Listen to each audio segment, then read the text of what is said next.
it's him too. He's kind of a perfectionist, and he's like, no, you can't pick it up at 8 o'clock when you come in. He says, it will be cold, and I don't serve cold coffee. He says, bring some. And he was willing to bring a courier. He said, just call me if you can put someone to get it. He says, I'm not going to serve cold coffee. I'm like, okay.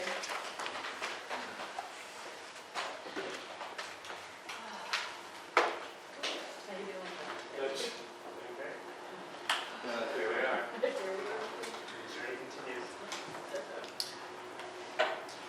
What's that? Oh, on hers. I didn't do it. Yeah. I know. It's, well, and we can decide it's It's all right. Yeah.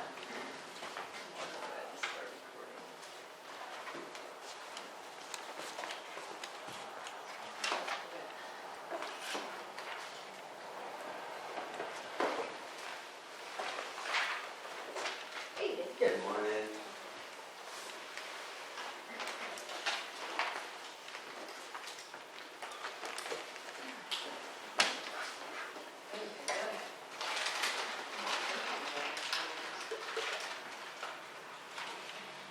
Hey. What are you doing here? I asked myself the same. Thanks for noticing.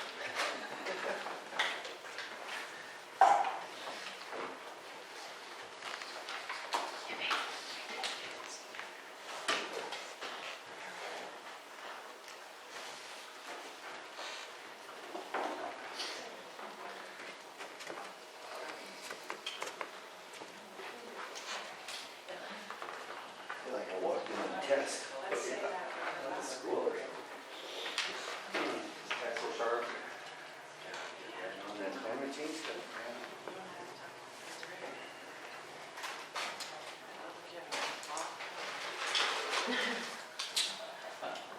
I just thought it was on that one back. There we go.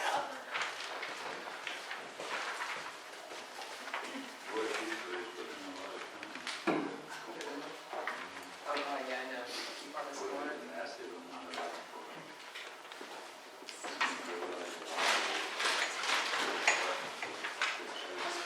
How are you? Great, you too. It was just a scan.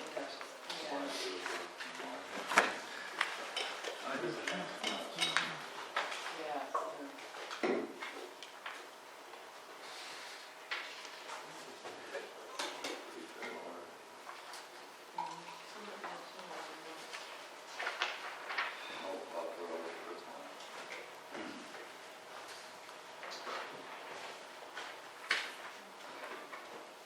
I think we're going to go ahead and get started. Since everybody's here, and usually the beginning part is not the most exciting. Okay, just the introduction. Yeah. It's recording. Thank you for checking. Niels is helping me out too, and Niels is also recording it behind us, so we have a double. So welcome everybody. Hi, Dan.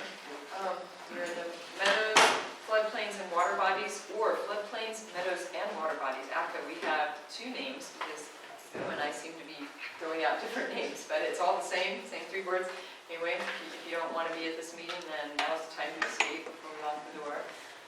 But thanks everybody for showing up. For those of you who might not know, I think everybody knows me here, but I'm Terry Rust.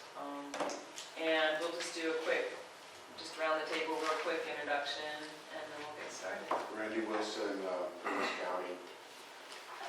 Mike Calderon, driving limited.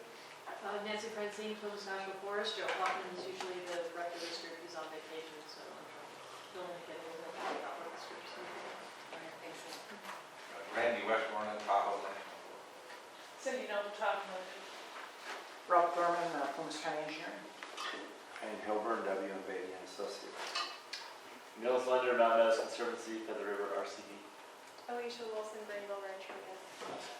Dan Martine, NRCS here, Plymouth County. Carl Phelps, chair of this group, and chair of the log Lincoln on our watershed group. Ron? Quick I'm Ron Lunder, Mount Meadows Conservancy. Great. All right, welcome everybody. So today, we will definitely be ending this meeting at 12:15 because I need to be somewhere else at 12:30. I double booked today and didn't realize it until about 2 weeks ago, so I got committed to another thing this afternoon. So that's maybe the good news, you won't be held hostage for like more than that length of time. And I think that we can accomplish what we need to today if we're just kind of efficient about it. I'm going to start off, give you guys a little bit of a summary of what the steering committee meeting, oh, I'm sorry, did you? Oh, I thought you were raising your hand for a second. The two meetings that have happened since our last work group meeting, there was a regular management group meeting, and then there was also a special meeting where they actually made the decisions about the projects. We'll talk. We have to do this climate change vulnerability questionnaire real quick. Hopefully not have to spend too much time. People looked at it a little before and maybe have some thoughts. We'll fill that out together. And then we're going to go over the resource management strategies. I sent a few things out to you. I tried to front load it a little bit and kind of give you guys some guidelines, but just maybe explain to you sort of what we're trying to achieve with that part of it. And we may not spend too much time in the meeting on that and let people just go back and, you know, if there's things you guys want to add to it, we can do it as a work group. But what I thought might be the more valuable part of the time today was to actually look at the projects, because our group has quite a number that were assigned with this group or are considered part of this group, and go over them and then see what, you know, they've already been accepted to go on to step 2, but it's like, you know, how do we integrate all of those? It might be the first time that we've all kind of sat together and seen what this group of projects looks like that's coming from this group, and see if there's any kind of integration we can do within our group. We might even speculate if there's another group that we're going to, you know, we can put off on the side to, that we might be integrating with too. And so when all the work groups come together in August, then we can kind of have an idea what projects we might be working with another work group on to sort of see, you know, what their objectives are too. So, and I'll get into that in a little bit more detail when we go over the project development. So that's kind of how we'll run today. So just to give you guys a brief outline,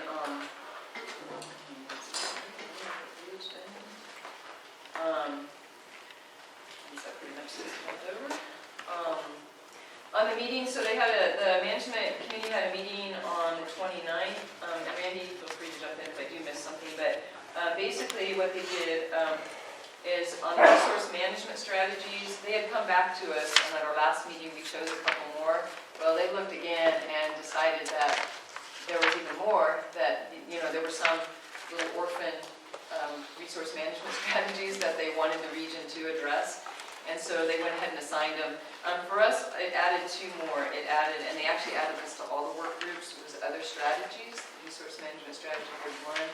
And then the planning resource management strategy. So those have been added to our, and in your packet, where's that in your packet? Is there another packet over there? And the precipitation, right. So number 10, the precipitation was also added. So those will be ones that are with our group. If you look in your packet, it's about 3 pages, 4 pages in, you'll actually see the summary of all the work groups, so you'll know what each work group. They were trying to avoid overlap as much as possible, so we had already dropped the forest one. It doesn't mean we can't have some input, but it's not one of our priority ones. So anyway, that was what they did, was just kind of, so I think they're happy with the distribution now of the resource management strategies.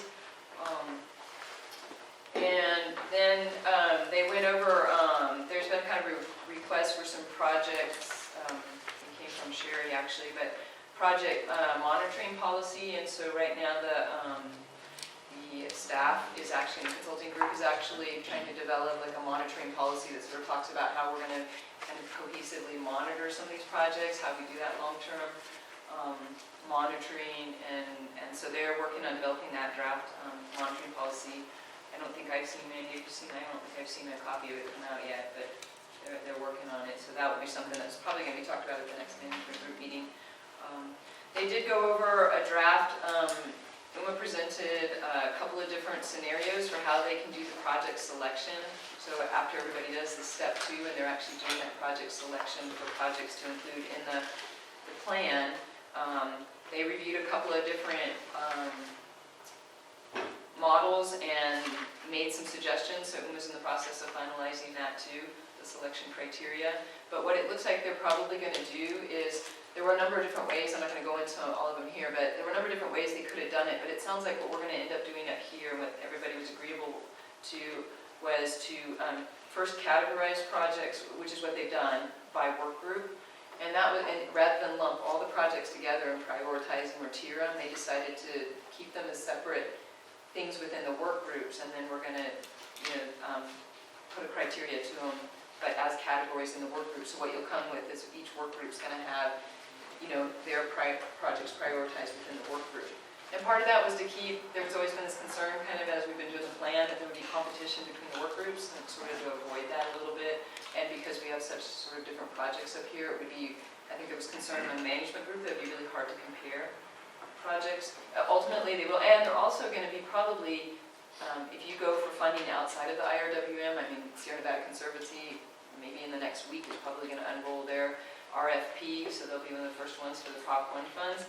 The different entities that are unrolling the funding are probably going to be very specific, more specific like our work groups, so it also makes more sense to prioritize within our work groups, because we are probably not going to go for some of the same funding that Muni goes for. So anyway, that was some of their rationale. So they're not completely fine with that, and the ranking criteria, there are certain things that Prop 84, they do have to rank projects by, and all those things, elements have to be included. Whether they're going to weight those elements, in the end, it's what they're trying to decide right now, how they're going to really do that project criteria selection. So that part we really can't tell you much about, but if you go to the minutes of the June 15th meeting and of the May meeting, you can actually see Meadows have pages in there that show you what exactly those Prop 84 criteria are and stuff. So if you were curious about what and how your project might get ranked once it gets to that step 2, that's where to go. So does everybody understand that municipal projects will be prioritized together, this group's projects, so that that competition, there's like $15 to $20 million in municipal projects, you're not looking at competing with those in each group. But how does the funding get broken down with each of them groups? Well, it'll depend on what the funding sources are, ultimately. So there's some recent, a couple days ago, the Fed's cracked open some funding, and it looks like it's really targeted probably more towards municipal type stuff. And we forwarded that on to the members of the municipal group, and I think that Robert Meacher probably has a project that fits right into that funding scenario for the city. So it'll depend on what the funding source is. Is that good enough? Yeah, thank you. You're welcome. And I'll probably say this several times today, just kind of keeping everybody thinking about the timeline for that step 2. Proposal that's going to be due August 3rd. So just keep that date in mind. There's a couple of months to work on it. And definitely, maybe hopefully what we can kind of feel out a little bit too when we actually get to the project section today is what people's capacity are to get that. I mean, part of today might be also linking entities to help each other get to that step 2, because it's pretty rigorous. I mean, I don't know if many people have looked at it, but it's pretty close to what you would do for most grant proposal packages, which is good in one hand because this will set you really up well for doing that, but it's going to be agonizing no matter what you do. There's a lot of, in order to get where your project is ready to actually be put in, even into the plan. We signed up for this for the Agony, you know that. Huh? We're participating. Agony, I kind of figured that, yeah. That's what I it's about. see gluttons for punishment. The cookies are good, but it's the agony we're here for. Yeah. It's good agony, come on. Thank you for that. So then the other thing was they, actually at their and so this is kind of a mixture of their June 15th special meeting and the regular meeting. The Tribal Advisory Committee was actually added as a work group, so you'll see that on the resource management strategies. There's another column that's been added. Yay, Alicia! Yay! Right on. And I'm not sure whether they I don't know if you guys have all bought into taking on the management strategies, but Sherry was at the group, meeting, and I think those are the ones that they have an asterisk, but they will be taking. I think that's great. I think that's a really powerful thing for this process. Yeah. One thing that was noted in the last supervisors meeting there, or what, I'm not sure what you call it, but I think a lot of these projects, like someone had said, I'm not sure if it was you or someone else, about some of the projects kind of no, there's not enough manpower, it seems like, to get the projects completed. And I see that in our agency as a challenge. So blending, projects together is an advantage personally. So Right. it's daunting for sure. I'm really divided as far as my job goes, and so it's intense. Yeah, no, and it's huge. It's every entity, even entities that have experience. Yeah. We're getting ready to go through some of this S&C funding, and we just were talking to the S&C rep yesterday, and, it's just even agencies who have done this over and over, or even especially nonprofits and stuff. And yeah, it is. Everybody, so yeah, that's part of what we're trying to hopefully do with this, is link people and try to figure out, and then maybe be putting our energies towards those projects that we think really are going to rise to the top anyways. That may be part of it. Cindy, did you have, yeah, that was it. And then the thing that they did, their whole focus on, so most of that happened at their May regular meeting, but on June 15th they had a special meeting, and that was purely to look at the 80-some projects, which was really cool. Like 80-some projects that were submitted, a lot of them at the final hour, as usually happens with us, but it was really cool to see it. So they range from everything from kind of a real true conceptual idea to some that are probably pretty close to shovel ready. So there was the whole range of them. When they went through and selected them, really the only thing that punted out the 4 projects that didn't get selected was the fact that they hadn't signed the MOU. The entities that put them in had not signed the MOUs. So, yeah, which was a little bit of a bummer, and I don't know if that was intentional or what. But so, we still have quite a few projects. There was a couple that were put into our group that had been into another group, and those are all reflected in our packets. So those will Karen, I'm just wondering, is this the complete list now, the 18 projects? for this group, This group. but All the right, so entire, the total was 80, and do you know what the final? well, we lost 4. I think we're 4. around 70 or 80. I, to be honest, didn't count all of them. We'll make sure, but we're within 80 plus or minus 2.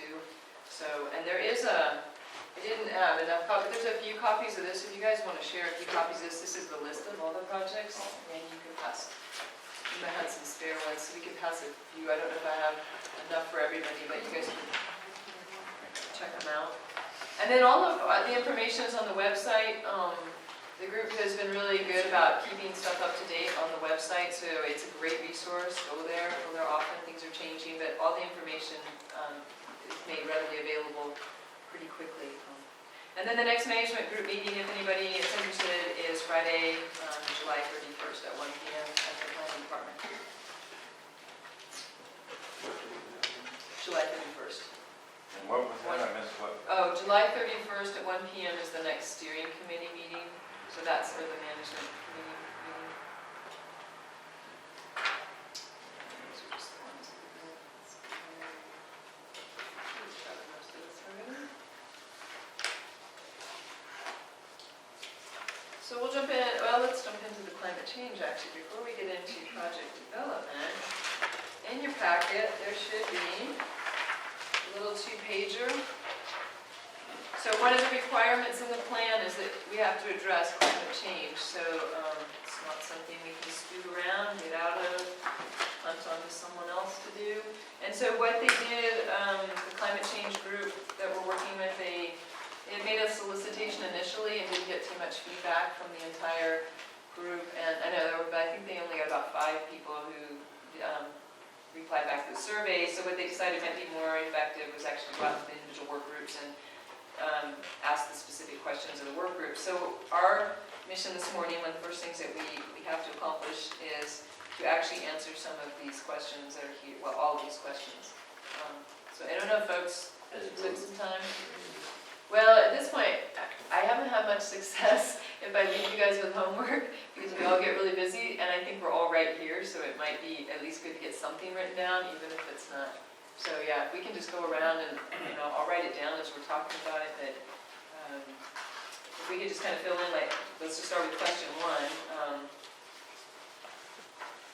The first part of it is like yes or no. Are our in-stream flow requirements currently insufficient to support aquatic life or occasionally unmet? Sufficient, right? No, questions that are insufficient. I have insufficient in some places. Are we answering this based on data or anecdotal observation? Because that could be two different answers Right, entirely. and I agree, and I think right now what we're probably gonna be getting is your, if you can tier it to some real data, but, the group has gone and done a huge, massive data collection, so pretty much everything, and they're continuing to research all the studies. So obviously the climate change group has access to any studies that you guys have provided. We've been asking for studies and any kind of information. Again, that's all on the website. So what you're providing today, is hopefully what you know from your professional fields or your experience. If you can tier it to something and say, hey, we did a study on this in 19 whatever, hopefully it is actually already in our database, but if it's not, we would definitely want to get it in there. So ultimately, the climate change group is going to want to tier this. The more you tier it to data, that's really probably the only way we can do it, is to tier it to real data. But also being alerted if there are folks here that are working on pieces of property that maybe haven't been studied. If you're on large pieces of private property and there are issues and you want to bring those up as regional issues, then this would be the place to do it. So does anybody want to? Well, can I mention something? Is everyone aware of this, like at Lake Colonor, this person they've been talking about lowering the temperature downstream for the trout? And now another group has come forward that if they do that, it threatens the life of the yellow-bellied frog. I don't know if you have that right. Leggett. There is a population, I'm on participate on what's called the ERC, which is the Adaptive Management Group for 1962, which is Rock Creek and Cresta. There are frogs in the Cresta Reach and in the Poe Reach. There are no frogs in the Rock Creek Reach. The frogs in the Cresta Reach are near the rest stop. And the issue there is not so much temperature, the issue is raising and lowering the flows, stranding eggs or wiping out eggs, not the temperature issues, Carl.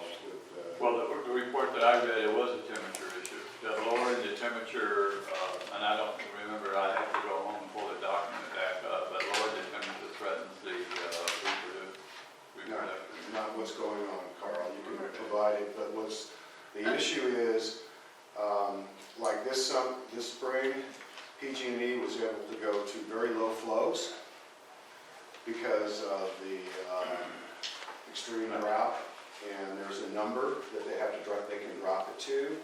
They wanted to immediately do it. At the same time, their biologist identified that we had a good crop of eggs this year in the Cresta Reach, and the ERC stopped that drop in the flows until those eggs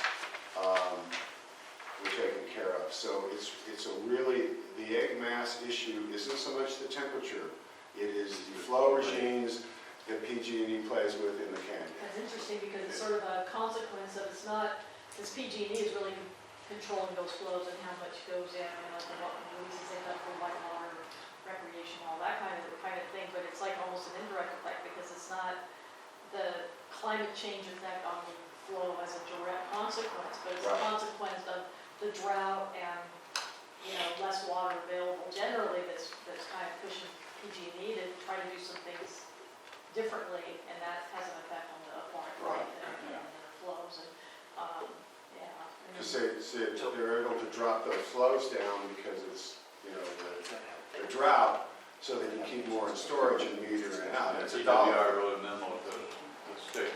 So But this is I'm hearing, well, I think we made a circle back and it's good. The flow was good enough, made it all the way around. Is it that we may have some in-stream flows that we could say yes to that question, that we do have times when it's insufficient? It sounds like, I also wrote down that PG&E controls many of our flows up here, which, the groups will be able to address. It's entirely possible that we won't be able to answer some of these questions within this group here, which means in that climate change group's got to go solicit some other people or data. But it's really, for those of you that are attending here, is to all of you have different expertises and fields you're working in, to be able to say, can we answer? And if we can't answer the question, don't feel like you know enough, then we'll just say that. Another example I can give you is that, especially over on the east side of the Beckworth Ranger District, we have a certain CFS that our timber operators are required to not when they're drafting for water to wet the roads and stuff like that, dust abatement, they're not allowed to do it in a way that drops the stream flow below a certain CFS level. I can't remember exactly what that was. And we reached a situation last year where we actually deferred the award of a timber sale another quarter because there was no water to draft for any other purpose other than to just maintain those required in-stream flows, which tells you that the flows were either inadequate to start with, or they were, at a threshold beyond which, we really couldn't do anything else with that water except protect the flows. So, just a comment, so that sounds like So that there were actually sounds stream like there's flow monitoring. requirements, there was Yeah. stream flow requirements that were met, because you did not do that, you're able, Yeah, it's an the way I read this, I'm It's just not saying, really monitoring, but it's kind of an enforcement in the.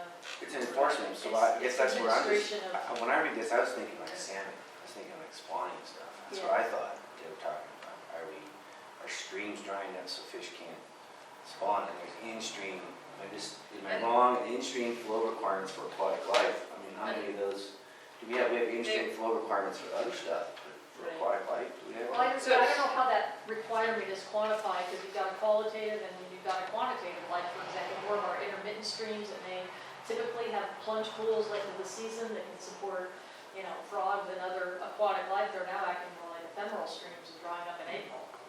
But Or do at we have, least this year. an in-stream flow requirement on those? You have an in-stream flow requirement on everything, and it's all based off the state water board. And they're currently in that Well- process of sending out curtailment notices. Right, if you to divert, the water if rights, you if you divert, divert. right. And it's the same thing, but it's all based on this habitat. Unfortunately, it's based on the habitat delta, not habitat or us, but it is monitored and it is monitored and it is enforced. It's just, there's different entities. So I don't know if you guys on the Forest Service have to report your diversions to the state like all the other private landowners do. But we have to report how much water we divert every As year. a private, okay, As a you're right. private landowner. Yeah, And that goes to your water, you're a water right.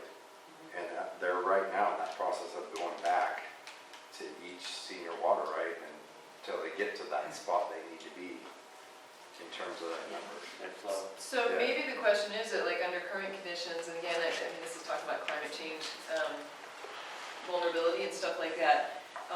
Perhaps one of the things too you have to think about is, because it is actually affecting some of your management in the forest, is that, if we maintain, Everybody. It's everything. right, and it Yeah. seems like kind of a no-brainer and an obvious one when we're in the middle of a drought, And that that's yes, the these. hard part, is we're doing this in the middle of a real bad Exactly. drought that's probably not Exactly. what you Yeah, normal. but that was one of the reasons why I submitted one of the proposals that I did. That stream flows through my property, according to PG, is the fourth largest surface for Right, Lake Eleanor. yeah. And right now, because of not maintaining that, nobody monitors. I try to get the WR to come in and even monitor, because I've seen some stuff in there, but the stream about, we'll say 100 feet above the railroad tracks, which is still my property, it's like 30, 40 feet wide, when it used to be a 3 or 4 feet wide stream in there, where it's just spread out totally Yeah. across the area, so you're losing And- downstream water to where pools were where the rainbow used to come up the stream to spawn and everything. It's not that those pools aren't available anymore. So, yeah, so we do have some isolated areas, and then maybe let's just kind of jump, I think we could say that we may have some areas that are currently, if we know that we're in the drought, maybe that's what they're looking for too, is that yes, drought, we are not resilient to drought up here, especially such an extreme one, and maybe nobody in the state is, but we definitely can say that currently we probably experience some insufficient flows. That'd be fair to say. We can make some comment, which of course they're kind of aware of too, is that in terms of maybe monitoring and enforcing these requirements, obviously at the state level things are happening. How much enforcement's happening is hard probably just for us to say, but that's something they could tease out. Forest Service, you guys do, not really maybe monitoring, or would you call, Nancy, what you guys do, sort of monitoring, or even Randy, monitoring It's more, for, I know this might sound trite to some, but I would call it adaptive management. Is it, okay, Just say we've kind of established, and then we're also trying to, even though we're not necessarily required to curtail in the same way that non-federal users are, we're still doing it. so you actually are, in a sense you are then, in a way monitoring, because you have a certain in-stream flow that you say has to, you do have certain requirements that you guide your We don't management. have very many diversions, there's some, but a lot of, but. But even the water drafting, I mean, that's kind of a way of, like, you're saying, we won't draft if we don't have this certain flow, so you guys have Yeah. determined a certain flow. So I would say that's kind of sort of a monitoring or management, They you know, monitor strategy. and they self-enforce. What's that? They monitor and then they self-enforce. Right, exactly, so at least on public lands, so in private lands, it's kind of gonna be probably the state is gonna have the biggest control. You're gonna capture the water master too? Yeah, and depending on the watershed, you're gonna have adjudicated water. Right. Water So master. Sierra Valley. Yeah, they should be Indian tapping into Valley. all of those I mean, guys, yeah. if we're listing, who's in charge of monitoring and enforcing these requirements? So water masters. The water master, the water. And then so the conservation group is gonna compile all of our little notes here, and then they're gonna basically try to summarize for the region. Yep, they have to do, that's a pretty important part of the actual, But just one document for the whole watershed. Well, Yeah. I mentioned the It needs to be 15th part of the meeting, plan. DWR is gonna start monitoring tributaries in conjunction with law. We're also assisting with that for Lake Alamo. Right. That's something they should have been doing. Yeah. But yeah, to answer your question, Nils, yeah, they're gonna compile all the information, because initially, like I said, they throw a survey out to everybody and just trying to get all the information, but this will be one section, a complete section within the plan. And then do we submit these electronically to you? Well, I'm writing down what you guys are saying, You're but gonna if you guys summarize have If you more want to do stuff, it individually, do it individually. you know, if you wanna do, and we may, just for time essences, but I was hoping just to kind of, I mean, it's kind of, Brainstorm. what's hard with, yeah, what is nice about these meetings is when we get all these entities together, it's great to have some of this discussion because we understand them more and get a collective idea. We capture the major points and impressions, and then flesh it out if you see.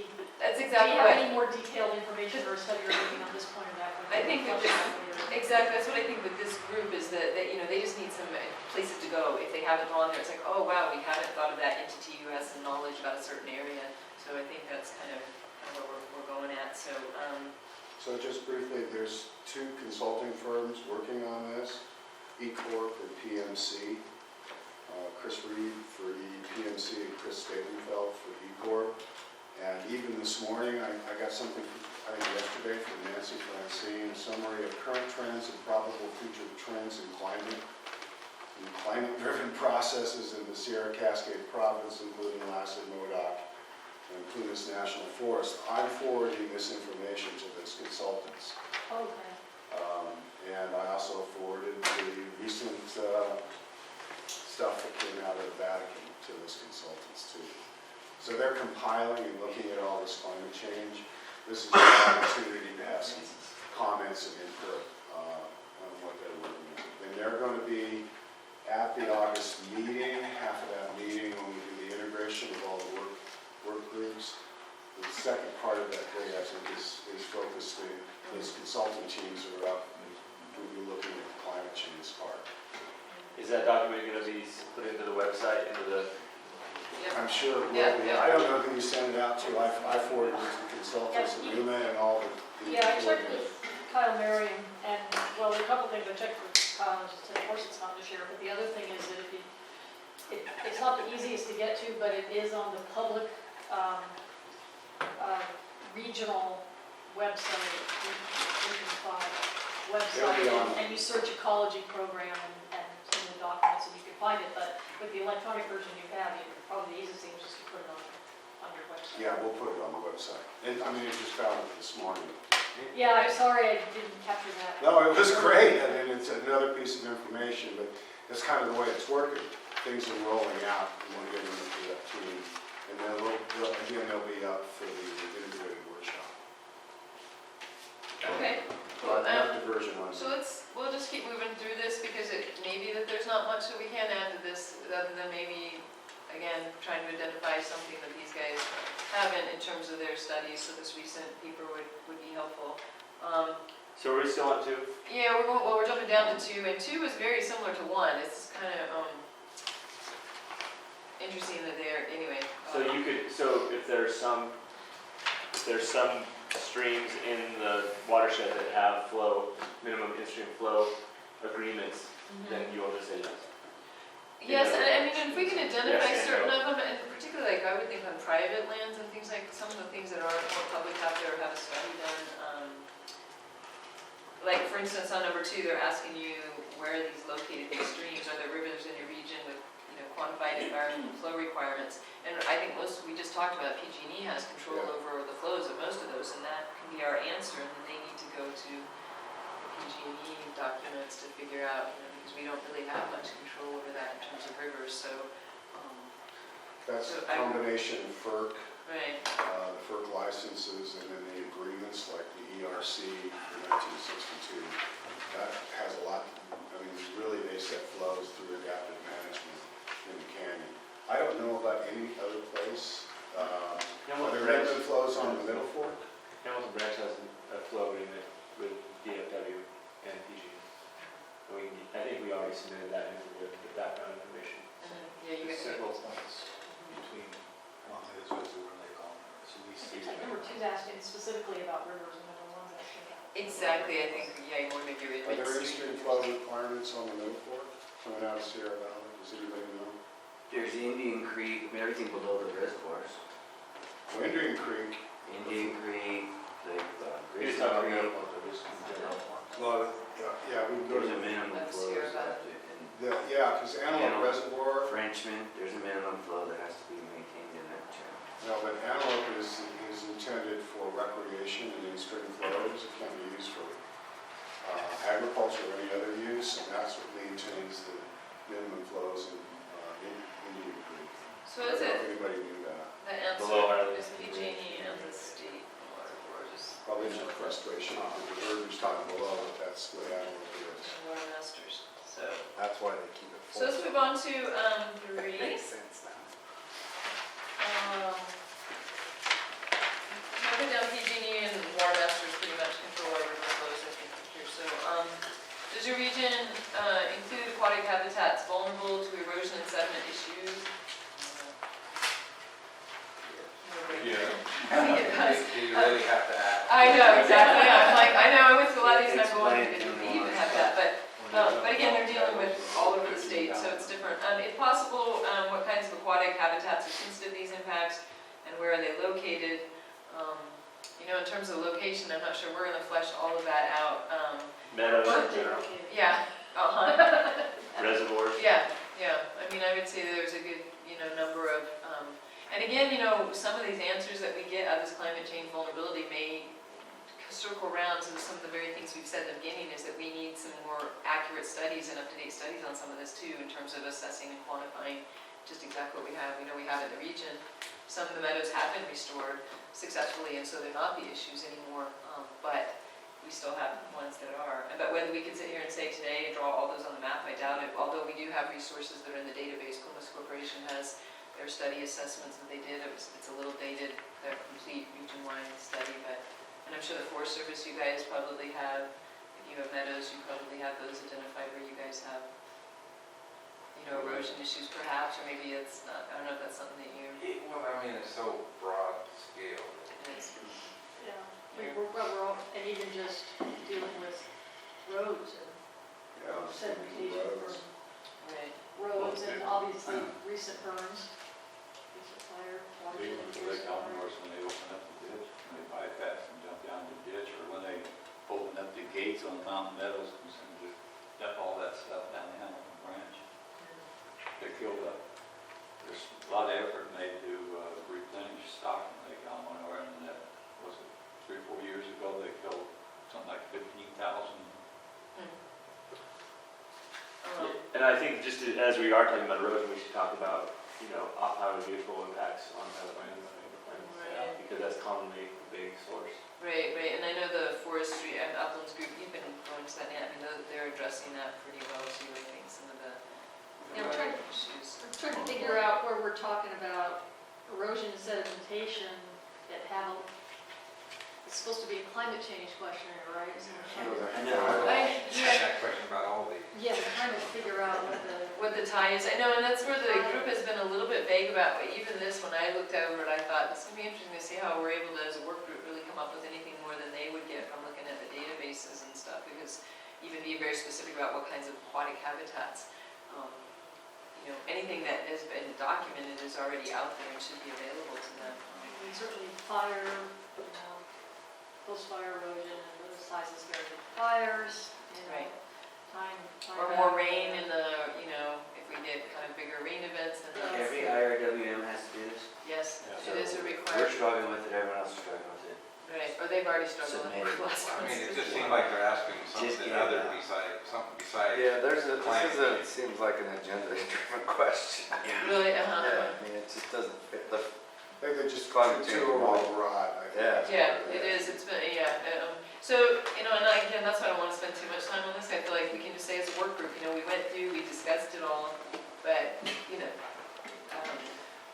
and we've done our due diligence, so. So I say yes, the answer to the question is yes. That's what I would do, and I'm going to say that we have some current studies out here that identify them, but we probably could use another region-wide study to assess that if that's.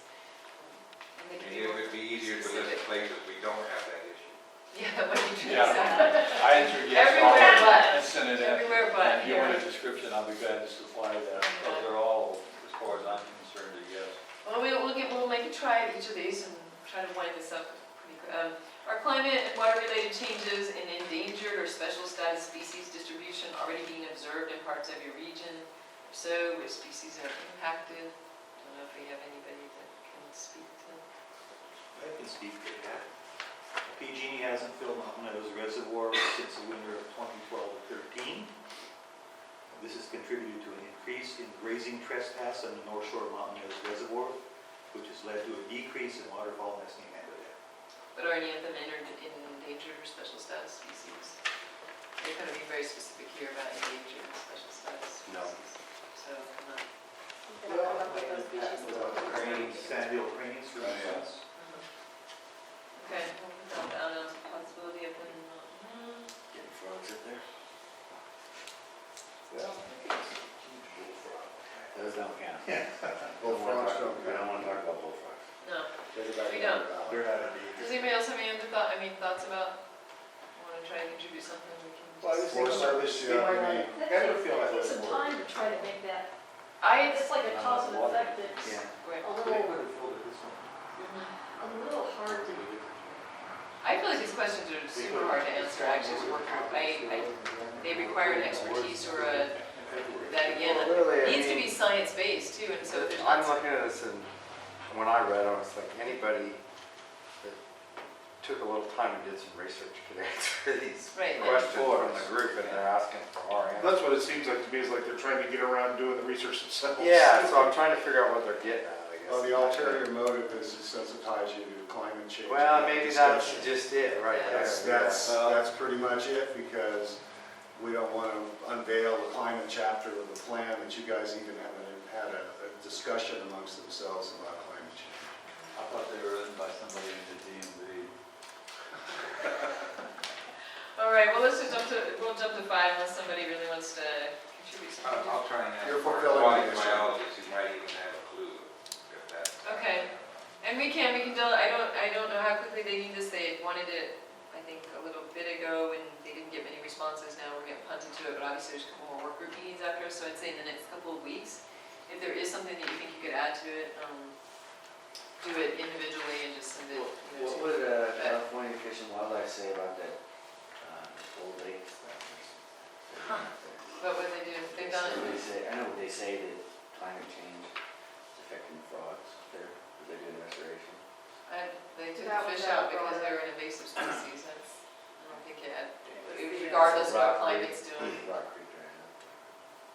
Yeah, I think it really more had to do with the fact that they just decided that They wanted to put they're it back. protecting the frogs and they needed to get the species out. Yeah, it's, you were saying it's an invasive species. Yeah. Species recovery, they're endangered species. It's not, well, I just. Eradicate. I forgot to say. Anyway, it's not climate change. So, maybe we don't even bother with the last two unless, like I Well, said, just if we- read them. I'll read them and say that. Does the region rely on aquatic or water-dependent habitats for recreation or other economic activities? If so, what are they? Do these activities require sustained water levels? Yeah. These are kind of no-brainers. They're like, Yes. yes, yes, yes. They don't depend on that at all. Fishing, personal watercraft, Yeah. birding. It's all the obvious stuff. I'm happy anyway. I have a hard time too when which may be why they didn't get responses the first time either. Well, we got blue greenhouses, you really are got their interest right away. Okay, number 6 then is the hydrograph for the Upper Feather River changing. If so, how? Well, I mean, that's one of those to look at the data. Shift rain to It's snow, all I know. there. I know. That's where you look at Gary The climate change reports, the stuff like It's this. got a lot of that. Yeah, there's Yep. some really something. Stuff like this is all color selections. So, thank you guys for, Okay, at least going through that. As Mandy said, you guys are now aware of climate change is happening. that's becoming important before we got here today. All right, sure it is. What's that?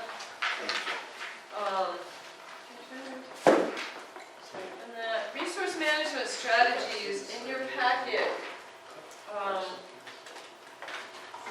Right after that summary page.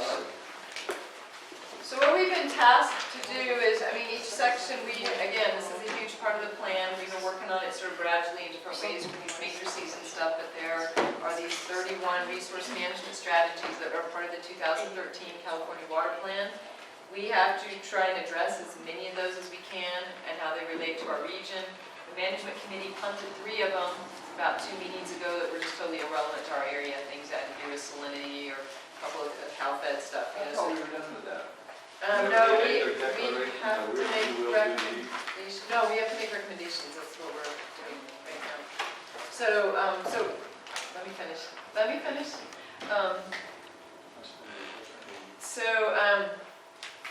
Part of the plan then is also in what each work group's task where we pick certain resource management strategies. We need to make recommendations, that's a full chapter in the plan as well. So what we decided to do, so what I did was that first set that says the Meadows Floodplains work group, the strategies here. I took all of our resource management strategies, they're listed by number, and I pulled from the California Water Plan. We could have done this as a group, but it would have taken forever. So I pulled from Lahontan, Upper Pitt, a couple other of the plans, looked at their recommendations and their plans, pulled what seemed relevant to us and stuff in the water plan, and just put some bullets down. What I'm hoping that you guys could do, so these would be what we would be suggesting for our region to be included. What would be maybe crucial for you guys to do is to make sure, like if you're interested in salmon or trout or some specific things that might not have got covered in here, if you see something that doesn't seem like it's going to address things that you're interested in your projects, then let me know and add those bullet points. And rather than spend our time today trying to go through that and get into discussions, that would be a pretty easy. If you're happy with the one that I came up with and you think that's sufficient, we will have, this won't be the last time that we have to deal with this. You can keep, and again, you could walk away from this and look at these a little bit. And then, so what I also did is background information. So that first, few pages is what I came up with consolidating from the different resources. Then what I did was I went ahead and gave you those resources. So I gave you the recommendations. The next section has recommendations from the California Water Plan on our resource management strategies. And so those are taken directly out of the California Water Plan. That's why they're kind of disjointed. They don't even agree. It's interesting how the different resource management strategies, there was no format other than the fact that they made recommendations. So you'll see anything from bullet points to descriptions and stuff that I just basically copied that from the water plan. So when you go to each of those resource management strategies, say, for instance, flood management, you also have the website address right there that you can go directly to that chapter if you wanted to read the details about that chapter and how they came up. But these are the recommendations they're making for the state. So a lot of them might not be applicable to us under different resource management strategies. Others are, but it gives you an idea of what. And we're trying to tier as much as we can, remember, to the California Water Plan where we came up. So we want to make sure the things we do. And then the third one, the third section that I put in, these are all resource management strategy sections, was where I cut and pasted example recommendations from other IRW and plans within our region. So like I said, Lahontan, Upper Pitt, Tahoe, Sierra, I went and looked at those and saw how they did them. Pretty much everybody sort of came up with a bullet point sort of format except Tahoe, Sierra, did these couple of paragraphs. And again, their recommendations on some of these plans were kind of vague. Some get really specific, so we do seem to have a little bit of a range. But that's where I pulled my examples, so if you wanted to see, and I deleted some of them, like I might have taken a couple out of Lahontan and one out of Upper Pitt. So again, those were the two resources I used to create our list. What I just need people to do is look at that list that I created, and if you agree as a work group that you want to, we won't do that today, I just want to kind of explain what the process is and what we're looking for. If you can just go back to those bullet points that I put on that very first one, the Meadow Floodplains recommendations, if you think those are appropriate recommendations that we want to make for this work group, then just give me the go, okay, maybe about a couple weeks, I'll just do an email poll and see if everybody is okay with that, because we are supposed to, I see this work group, we've been kind of, along with Muni, kind of the group that's been able to keep up with the process pretty well, and we'll probably be presenting at the July 31st meeting. I'll have to present kind of a detailed report about what the work group's been doing, a little more detailed than what we've been doing lately. It's going to be something a little more extensive. And so if we have these to be able to present, that would actually be really good. Luma doesn't anticipate that all 4 groups will be ready to go on July 31st, but it'd be nice if we were ready to go and just get it done. So if there are recommendations you don't see, like I said, something I didn't address in there, or if you think something needs to be in a different place, just let me know, and I'll make that change. So is everybody good with that? We don't do that in here today, just get going more with the project development. Just to summarize what I think I Right, heard yeah. we're supposed to do is for these RMS strategies, you picked out some examples that we could use in our recommendations, and we're to look at them and see if we think they fit. Yep. Okay, and then we provide that to you. Yep. Or we can just highlight the ones we think. Highlight it, you can give it to me in hard Highlight. copy, however it's easy for you guys. Get it to you, and Yep. let's say you've gotten feedback from us. on So what it's we- either they are okay, or I would like to see these additions under these RMS.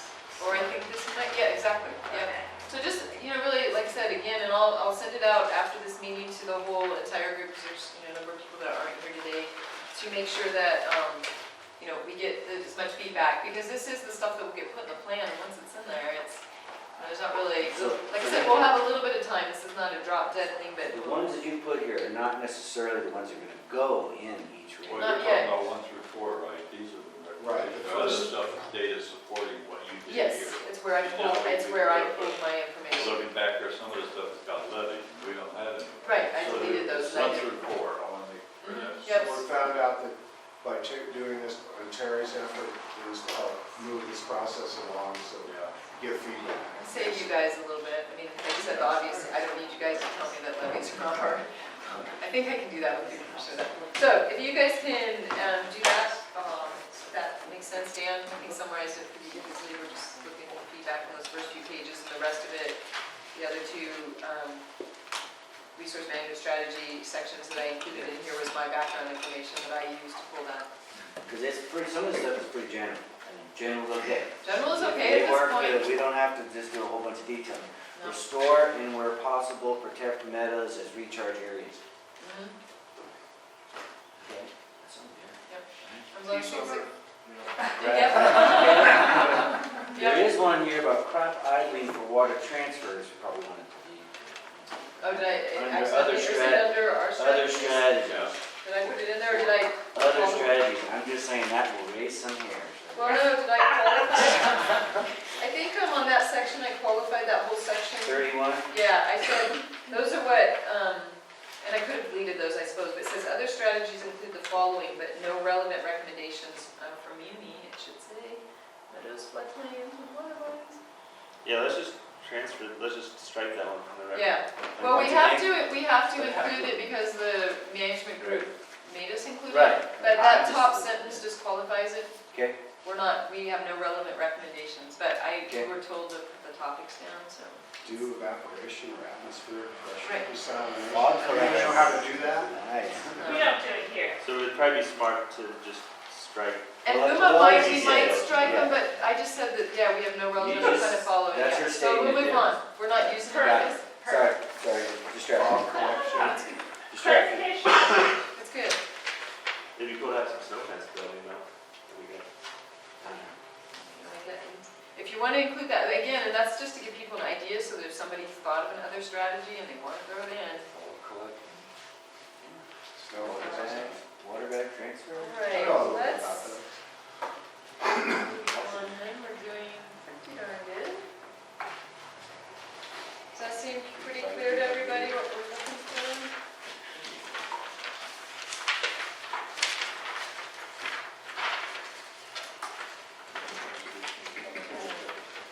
Oh, actually, no, I didn't. So let's go ahead and then get into the project development, and actually I just realized you guys already had that separate piece, it was stapled in the back here. Packed and put together. At the very back, so we'll jump in now to the project development process.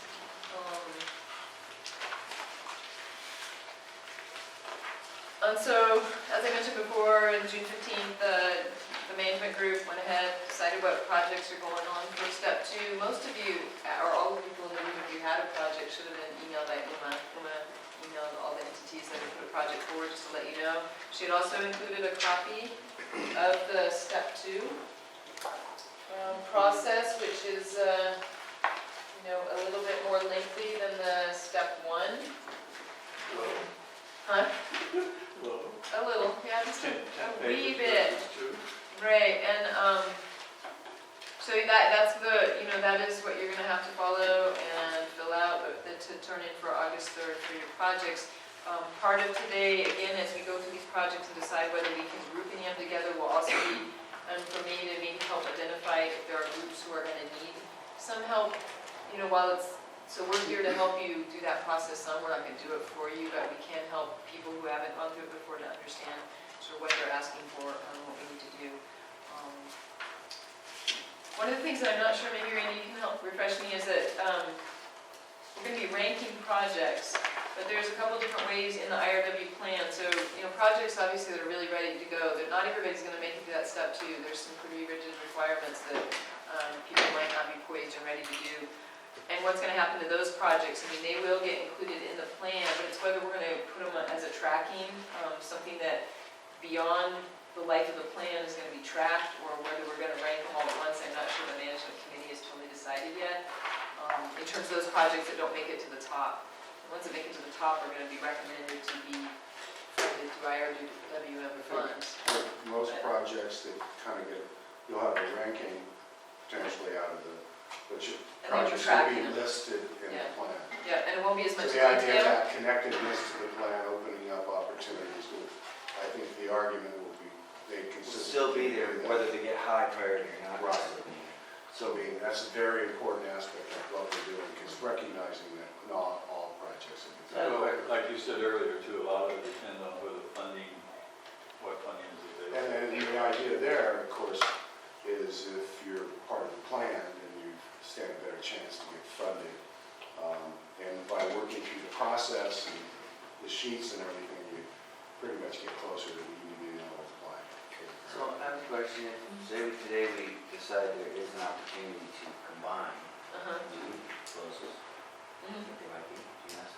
Mhm. Would we then submit something together for step 2, or just do individually at step 2 and then later on try to? If there's enough integration, I would suggest lumping it together. If you feel like that's an integration that would carry forward through however you might seek funding, whether it's through IRW or whatever, I would say lumping it together is a better way, and it might even just make a stronger package, because if you're addressing an issue on a more region-wide basis, that's going to have more clout, I think, than the competitive. Well, that could or could not go, Terry, as we discussed in the 15th meeting, if like one of those proposals that Law made, if we combined the two of them, the cost would have been so high that it might not have, the funding might not have been available. Right, and so that's something to consider. Right, so Yeah. these are separate. Yeah, and I think that'll matter from project to project, but if you have a project that's only $15,000 and another one, and they're doing similar things in 3 different areas, it might be worth it to combine your efforts and ask for $70,000, say, and hit 3 spots in the region, which also is going to make it a more powerful project, because you're making an effect on a landscape level, maybe more than, or region-wide level than just say your one little watershed, sub-watershed, or wherever you're working. So it's gonna matter, like you said, it is gonna just depend, maybe you have to make that choice. If you have a really expensive project, it may need to be standalone. Just because you combine it for the IRWM plan doesn't mean that you guys can't apply for separately for funds outside. This is really very specific to just the Prop 1 IRWM funds. It's an exercise. Yeah. So, does that kind of answer it? So it's kind of up to you, but combining for our process would make sense if that works out. I think it would be a good stronger project. The timeline, just to review that real quick, we've gone through most of it, but the deadline again is August 3rd at 5 p.m. Then there will be an integration workshop and a climate workshop. That's going to be all day on August 21st at the fairgrounds. I've heard we're going to have a barbecue. It's going to be a big day. It'll pretty much go from 9 to 4. The first part of it being the integration part, and then the second half of the day will be the climate change folks coming up and really talking about that. And I am sure at that point they will be taking feedback and input too. If there's other things. Good, how are you? And then the selection and prioritization for the projects will occur sometime in September. It's probably going to be a special meeting again. So does anybody have any? And again, you will have, just so for the long-term process, once that, you'll see that prioritization workshop for the work groups is in October following the management committee meeting. That means that you guys will have another chance, once the management group has actually ranked projects and looked at them and stuff, you will have time to comment on that after they've done that. So it's not a done deal in September once the steering committee group, management group does that. You will have a chance, opportunity in October as a work group to say, we don't, as a work group, really agree with how you did this, or why did you put this project ahead of another one type of thing. So we will have another opportunity for discussing projects.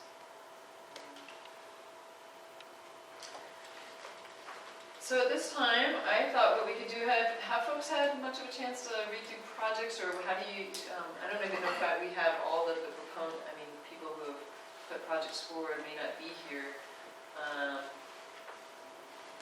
I think what we'll do is let's go through the packet if someone is here for their project.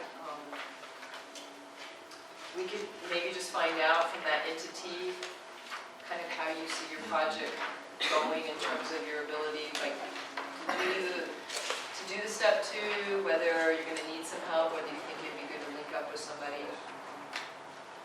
Have people had a chance to glance at there? Okay. So the first one that's in our packet is one that's being put forth by, who's the entity pushing it, Carl? Is it going to be? Is it Bob? Or am I not seeing it? So the first one is mine. Carl Phelps. They don't Might have, be some it that- doesn't have Bob, it might be some, that's what I thought. And it's funny Yeah. because it's not listed as the agency, so Which type are you looking at, this one over here? the conceptual. Oh, yeah, but on this computer, it is. Okay. So that's under Mighty Why? Summit? Pardon? The stream cleanup is a Mighty Summit project? Or is that a lot? No, that's mine, personal. And the Mighty Summit is my own. Okay, so it would be, so that's what I'm saying. So the agency would be Mighty Summit. I wasn't Has at, everybody got that in the pack, or? Yeah. Wasn't at the June 15th meeting, Carl, did this get cleared through the working? It did, It did? that's why it's in this packet. Are Yeah. you a signatory of the MOU? The Mighty Summit Mighty Summit. Consortium. Mighty Summit. Somebody needs to write that, yeah. but I Yeah, just- and I don't know why she left that out, so on this one packet, it's there, and this other packet, it's not. She might not have altered your one that you submitted. So, I don't know, We had a Alicia, few email issues with some of the projects, and it was, got caught in stand. now is this the one that you guys are thinking maybe partnering on? No. No, okay, so What that's, Dan's talked about is moving the next one down. okay, so maybe on this, Water quality okay, monitoring. so on this first one, Alicia, are you representing the consortium Molly today? Not officially. Okay. Oh, you're next year, right? And we may even, he and I have talked about it, and there's people within the summit themselves that are people doing the Right. project. And that's, yeah, we're not here to say whether you can do it or not, but it's whether to find out if you guys need, and then whether when you looked through the rest of the packets, did you see any place where your project would integrate with anybody else It's on this one? specific to It's the, very specific, okay, it's specific to that stream. okay. And your intention is to keep going for the step 2. So I think maybe that's what we just kind of can vet out right now, because we're trying to just see if there's integration. It sounds like there's not. This is going to be a standalone project at this point. So we'll, I'll probably keep going at it on a personal basis, but it continues to grow and I need a massive amount.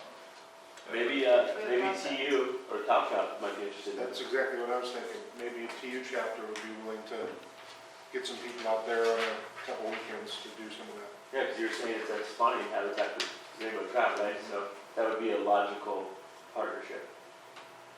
Unless you're not open to that. Well, no, I'm, Right? everybody wanna go to fix. borrow one day, I'll go up there and walk the street and do it tomorrow. we'll just throw that out there, though, then maybe to you guys can make a link and It see. seems like an opportunity. alternatives. Yeah, right. And then maybe it could be a And the Meadows partnership. Summit, they have people within their group that are capable of going up and doing the work too, and I'm talking to Ken Holbrook about that. That's great. So, but in the meantime, I mean, my information is that by the time this funding comes in, that street would be dead anyway. Well, right, but, It needs to be done now, is what I'm saying. well, then we have people from TU right here. And, That's maybe, right. maybe You if might, nothing yeah. else, maybe a dialogue could be open to see if they have any programs or. If you're ready, I mean, I would you got say my that- information, that it's would all save you a right lot of there, trouble, let me too, know. to go Give through me a this whole phone call process or for- send me an email. So one question I have on this, Carl, is how long of a reach are you talking about? It's, the area that needs to be cleaned up is probably about 300 or 400 feet. Okay. I mean, off the top of my head. I was So thinking right like now- 6 or 7 miles. Oh, no, no, no, no, Yeah. no, no, no. So it sounds like we might have a link here, so let's move on This to is the the next. main creek that comes projects. down off of Mount Dyer and it's blowing out. We've been trying to keep up with it ourselves, but it's just too much. So it's mainly woody debris, needles. And Yeah, it's getting the stuff out of the way and restoring the creek to its natural flow. It used to be like even 10 years ago. light duty stuff, no tractors involved, right? No stream bed alteration? Can we bring Just dynamite? pull and I jump can't- out of the creek? I can't promise you that. Rakes? I would It ask would that require- question very loud. It would call Yeah. chainsaws and that kind of thing, because some Wouldn't of ask the that debris is question pretty very big. loud. I know, Okay. we're being taped. Well, it looks like, Steve, we've already made progress. We've made a link here, and then maybe one less project that's gonna be part of Yay, our our first packet. linkage. So, Yeah. about linkage, you can just, Well, like I said, you got my info right there, so when you call it, well, reach out to each other, that's what always works these days, because we all get caught up in stuff. So then log, the Lake Alamo Water Group, Watershed. No, Oh, Dan and I were says just water. talking that, and That's it's just number wrong. 6. Oh, water. Watershed group. 2 and 6 could be combined. Okay, so number 2. Got it. That makes sense. 6. So how do you see us getting together and working on step 2 together? Well, there's a, I mean, I know we've got that month. Dan, we're having a well, little they're having a get meeting, together. Niels is called for a meeting. I'll include you, I didn't read your email. Oh, you didn't again? You left me Yeah. off again? You didn't feel that. You have a personal invitation right now, it's August the 6th, July, July 6th at 2 o'clock. 2 o'clock. July 6th. At the Chester Park. What day is that? Tuesday. That's a Monday. So just to, I mean, everybody can kind of read these, but Monday. Monday. It might be a little foggy. It's Num- Monday. Number 2 and number 6 are monitoring. I think they were the only monitoring proposals that were put forth in terms of getting some money for monitoring. So that's why they decided to link one. Does anybody have any questions about that? I just want to throw Monitoring? that out. what we're Well, trying to- let's We're not go, there wait yet. till we get to Okay, 6, okay. yeah. 'Cause Sorry, you'll get me all messed up. sorry. But You're in charge. let's just get it, no, I'm not. Well, one thing that I need to point out, that Sherry pointed out at the 15th meeting, was that there are money in the 2105, if that ever gets approved and everything, to help with this. But when we looked at it again, the amount that the county would contribute and the amount that PG&E contributes is only $40,000 a year, and that's not going to cover it. Right, right. And I think monitoring appears, I mean, just something we should be keeping on the radar screen. I mean, we might be working another proposal in the future, but monitoring should probably, I think we've all recognized that region-wide monitoring, and even the fact that the steering committee has proposed a monitoring policy, a project monitoring policy, to show us how important it is to keep monitoring our projects pre and post so that we can actually provide some scientific rationale for whether what we're doing is good or not. That's also going to span over into other future issues that come up. A lot of these projects that have been so heated and controversial have stemmed from, hey, this is the data we have, and everybody's going, well, it's only over a couple of years, and if we start now with it, I personally think that it would come into play years down the road. Yeah, and I kind of see that, I can kind of see as the plan unfolds that there's going to be a section that really does address that need to have a region-wide cohesive way to monitor things, and so that information is comparable to if one group does a project over here and another does it here, that they somehow have a way that the data and the way they collect the data is actually comparable too, so, We yeah. made a massive effort on that because there was 4 or 5 different entities that was monitoring the water leak out there, and everybody was talking to each other. And we tried to put that all together and make it available. But if we had one body like this proposal is suggesting Right, that takes care of that, it would make life more sense. yep, and I think it's worth steering the media, everybody pretty much agrees. We're that- seeing a lot of growth in nutrients and throughout. So Right, on this so one, we, I'm aware of Gina Johnson's monitoring. I've actually managed those contracts until just recently.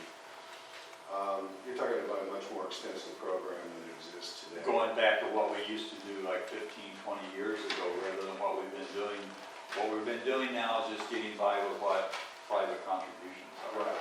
Been Talking funded $15,000, privately. $20,000 a year at most. so Mountain Meadows, Niels, Okay. do you see any linkages or any capacity issue or anything? Yeah, certainly capacity issues. I guess that's like kind of universal here, huh? We make a meeting now. He has big goals. Yeah, Big goals. Well, I'm excited about talking to Dan Martin at our meeting about the monitoring piece, because I think, like what everybody said in this room, it could really add a lot of traction to some of the assumptions we're making. so you can maybe be part, I So I'm mean, going to talk to Dan about integrating, how that, not for this particular, this one here is a the educational. educational place that's on private land, where the private landowner is interested in developing some interpretive science. So on this one, this is mainly a link. I would be working with my private landowners and with Lassen County to make this one happen. So within, That's in lesson training. well, I'm following this packet, which is not necessarily congruent with that packet. But the first concept proposal we're discussing is a interpretive center in Lassen County that talks about further watershed. And that's what this application is doing. Land management. Right. One thing I would add, you probably have to get an encroachment permit for Caltrans, so you should Right. put that into your thought process. Yeah, encroachment permit and then working with Public Works in Lassen County, which is another piece. And I've already kind of walked down the road a little ways, but the great part is I have willing landowners who are supportive of the project, That's great, yeah. including our friends at Beatty and SPI and PG. Well, could year 4 and 9 and 10? I don't have that one, so what's? Oh, wait, it's in the back of your Yeah, packet, it's it's back of the agenda packet, Niels? They're all outreach and educational projects, it looks like. 4 and what? 4, 9, and 10. Yeah, so that theoretically, they could all theoretically tie together and be integrated into one proposal. Is 9 Broadway, 9 for us. The challenge though is mine's really a specific location with specific players, and Oh, you know what, I for this unified school district might not be a good tie-in because it's Yeah, it not. has a really different purpose. Yeah, so this is more like really highlighting private lands and private landowners and their management. But I think that's getting brought up. But I think it would be a tighter tie-in to the Sierra Institute's number 10, because that's on the list. Yeah, So that's a good point, and maybe that's something we talked about at our meeting on Monday the 6th. I won't be there. I know, but we being the collective we. Yeah. The royal we. Anyway, and then following the other packet, number 5, I think this has a good tie-in with, So you guys able to follow along with what he's doing? Going between Yeah. 2 different. I'm sorry, because I don't, I think it's easy to do that. I saw it for yourself. so the potential tie-in for our number 5 would be all the private landowners, obviously, that would be involved in the project, including PG&E. But I think this is the one that would really tie in with potential NRCS monitoring. So we could kind of get existing conditions, and then we could look at proposed treatments, implement projects, and continue the monitoring after time. That's not called as NRCS monitor. Okay, sure. It's a group. Watershed monitoring, I think that'd be a good time. Roundtable. I actually would prefer NRCS model. Well, you might, but I think my boss is gonna let me just dedicate a bunch of my time to being in charge of the whole monitoring program. I can assist. So, but I can't be. But I think that'd be a strong next It step. would be good to have I agree, which I think I know what you're Because saying. I don't, It needs to be a reputable or some right, kind one of of the things a. that was just said was monitoring to basically prove our assumptions. Right, I hear you. And that is a great concern to I didn't me. say improve our assumptions. Well, that's what you heard, maybe that's not what you said, but that's what you heard, But and that's what people yeah, have said in I the think we need community. to make and I- it yeah. more of a. Well, I Maybe it's think UC NRCS extension, maybe it's UC extension, I don't know. Right, somebody like So that. I'm promoting this, that's why the NRCS's name is on this proposal for this roundtable group, and because we're signatory, so, but I just wanted to clarify that it's not an NRCS. Well, then let me clarify other tie-ins there on the ag group, that'd be the FRRCD ALS 2, which is livestock management riparian area enhancement. So that could be a good tie-in there because So that's you might one, have a potential tie-in with ag. because I helped develop that proposal, and then also And enhanced management of livestock grazing. This is another RCD, Sierra Valley RCD project. is that, where are you at? I'm looking at the ag. He's looking at Okay. ag. So So there's, we're having a hard time keeping up with what's going on here. Right, let me right. slow down. Well, it's just that you're all over the place. I know. So Niels was talking about some. I jumped over to ag because, Okay. Just looking for a time. We were following it. sorry. Well, there's concern from Beatty that Mountain Meadows is trying to push something down. Well, it's not just Timing. Beatty, I just don't, let's not pick up on, No, in the yeah, community, in the that's watershed, I think there is concern about monitoring, I just put that on you, I think we all need to be aware of that. And that's, I think, the whole reason that a monitoring policy is being drafted right now, because that's gonna help guide. I think that's to help neutralize some of this stuff, and if we have a policy that everybody agrees on that goes in the plan that has some certain, and one of the things they're talking about is third-party monitoring. They don't know how this is all gonna flesh out quite yet, and it is a difficult concept, but I think in order to help guide a lot of what's happened in the region and try to make it more uniform and give something, 10 years down the road when we're trying to do some of this stuff still, because this plan's gonna live beyond the 2 years that we're planning, is they recognize that, having something that addresses monitoring specifically and how we can best, even having a centralized database where we can put information in, but again, so I think that's gonna help guide even any proposal, because you're one adhere to what the, So that's and again, it's to help sort of neutralize some of the, just different, well, it just makes sense anyway. You want to be comparing apples with apples as much as any of us who've done any kind of monitoring or data know if you don't measure the same thing in the same place, it's real hard to say what you're saying. So I So think, like on a municipal project, you have to do some sort of engineering certification. It's a little different than this other monitoring. Right. And they picked up on more that. subjective. Yeah, it's not, there's not as many, So it's not, it's criteria hard to that get one size fits all. and I guess maybe that's a good thing. It means we're not as regulated as strongly yet on some of these things. So, but that's where I think it's really kind of cool, maybe the way we do our monitoring from here on up here, the more we can take control of it, the less that might be thrown at us about how to do it. If we can present data up front on a region-wide basis about flows or whatever it is, and however we decide to monitor stuff, we're probably ahead of the game and won't have things as much maybe. It's my optimistic self talking, dictated to us.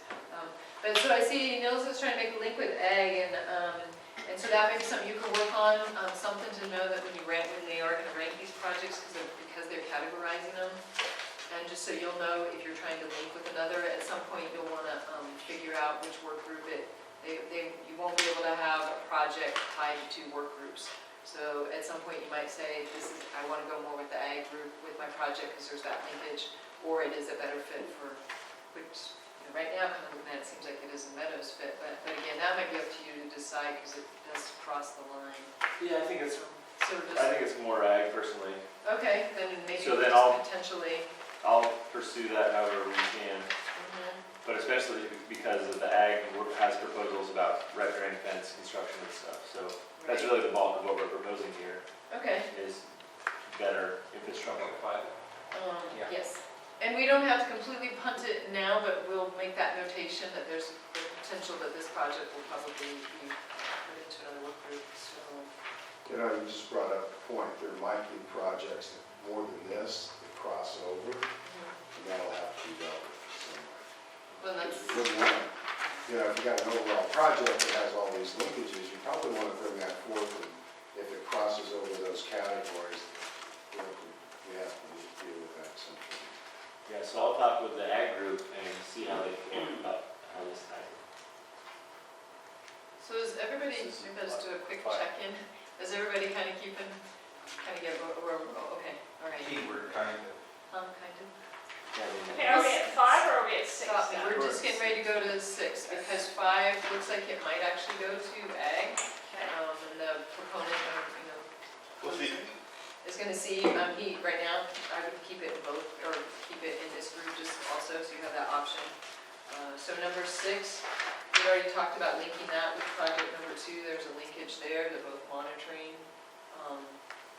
I'm guessing This that, is the NRCS one. right, I think it's And interesting. are you gonna actually Did do- you do red for the A's? Because my copy here seems to have. I know, and there was another one for Sierra Valley Yeah. that came out that way too. I don't know what the one did. I mean, it's pretty easy to put the A's in there. You can I read it, don't know but why it the is. A's came out of it. Other yeah. It's weird. letters out too. The Gen 21 there. That's what it was. It must be my computer. It's got embedded. It's got some embedded commands. I used to have Science!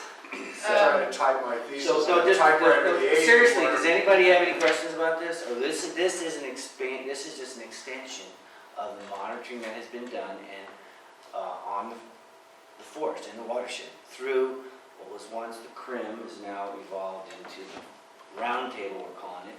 And the people, everyone recognizes the need to continue to collect the information. There's monitoring sites that have been put in place, water gauges that have been collected for like 10 years. And the money's gonna dry up on actually continue to collect that data. We all recognize the importance of that. And so this is strictly to build off of what's already in place, and if we can collaborate with, I think that's what more of it is, it's a collaboration, because ours is specific to Lake Almanor and the tributaries. And Right. What you're talking about is a broad, the whole water region. but there needs to be somebody in charge, or somebody, a central person, in housing it, and to coordinate people going out and collection of data, and that could be through log, whatever, or Sirius 2, or whatever, but these other sites throughout the watershed get collected and go to one central spot. So that's what we're trying to do here, guys. It's not an NRCS like driven Agenda 21 thing, okay? It's a collaborative effort, and just wanted to clarify that. And again, I think the policy is gonna flesh out some stuff like that, because it's, some of these are some concerns that are already being brought up about how do we, again, do monitoring that is. Right, then we all can Makes accept. everybody happy. So we Makes can all everybody accept, as too, yeah. unbiased as possible, but I think it's a great application. And it's available. Thank you. And it's no, we available. needed, I think it was really Thank important to you. get someone, something in to show that, I was actually surprised we didn't get more monitoring proposals in, so, It has been discussed a lot, I'll tell you. I know I go to RCD meetings, and it's been discussed there, and they're still, Yeah, concerned about that, but I don't think I like it where the A's show up again, primary task involve monthly operation, calibration, and maintenance of stations, and annual data analysis and Yeah. provided. For some reason, the A's came back in. it's that So this USDA is- software. This is a definite moving forward to number Yeah. 2. As I'm doing this, I think when I'm gonna, You have to. Here, she could roll the screen, because my printer was gonna do the same thing too. I think what I'll try to do too, as I'm going through this, I'm thinking that I'll come up with another, like a summary spreadsheet, maybe add just a column to it, and based on today's kind of, and make In sure that I support of it, capture this. yeah. Which ones are definitely looking like they're going to step 2, who's linking with who, Yeah. whatever, get that Perfect. summary. And then, maybe some questionable projects that we may not follow through on, and that way we'll already be doing kind of an internal prioritization, at least at this step for us, so we need to go, if that's okay with everybody. So, let's see. How did the management group talk about this today? About which The part? monitoring project we're talking about now, what did the management group say? So the management group had 80-some projects to go through. There was not a whole lot of discussion on all of these. They'd already talked about the monitoring policy. So this one, they didn't really dwell into. Okay. It wasn't the intent to pick apart proposals and concept ideas at that point. It was Yeah, really they just about just went what's through before. and was like, you need Yeah, that's right. I qualification, did move on. watch live, Yeah. I was with 101 temperature, I wasn't gonna go into the room, but I didn't know it was. Yeah, they didn't really, it was just kind of, do they meet the requirements So of the- that act? Yeah, they did, yeah, and they kind of had to, they didn't have. I mean, there's no way, Yeah. we never got through 81. They made, in a some day. suggestions on a couple of them, some of the community service district one, the meeting ones, there were a couple of suggestions. But really, for the most part, they were not going into that depth. I think really they were leaving that for the work groups to help each other out about, there are pretty strict, definite guidelines, and if you address all those issues when you write your step 2, then you're gonna have a strong chance of, again, that just helps your project, so. So I think they were not gonna take it upon themselves to, and especially at the pre-concept or the concept level, there's just not enough flesh in some of these to. So the only Yeah, ones that that deep really stuff. kicked out were the ones that were. Had no MOU signed, there were only 4, there were 4 total, there was 1 in our group, I think 2 in our group that got kicked out. So, Yeah, it was, and there was a fire safety, Upper Feather River Watershed had one in the Meadows, and that one was kicked out because they didn't sign the MOU, fire safety didn't sign so it. how come the number 12 one didn't get kicked out then? That was the Meadows. That was second. Because it says it has an MOU signed. Oh, the one I see, it says, I thought, wasn't that one? No, it was, Are you getting about there number was 4? only a couple of them thrown out, but they didn't have So moving on to, FM, that's not, oh. well, we'll get to it and see. Okay. Let's move on to project 7. So this would be, Randy, do you want to say anything about this? This is a LiDAR mapping project. I don't know if it has a link or do you want to I didn't develop this You at all. want to sell Zeke? Randy probably would have the best. I think you covered it. Yeah.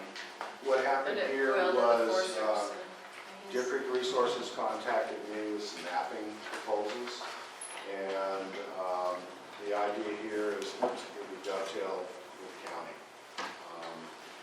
So I think they withstood the working group reviews. This one deals with LiDAR. We've been talking about, we're gonna go into forest plan revision pretty soon, or so we're told.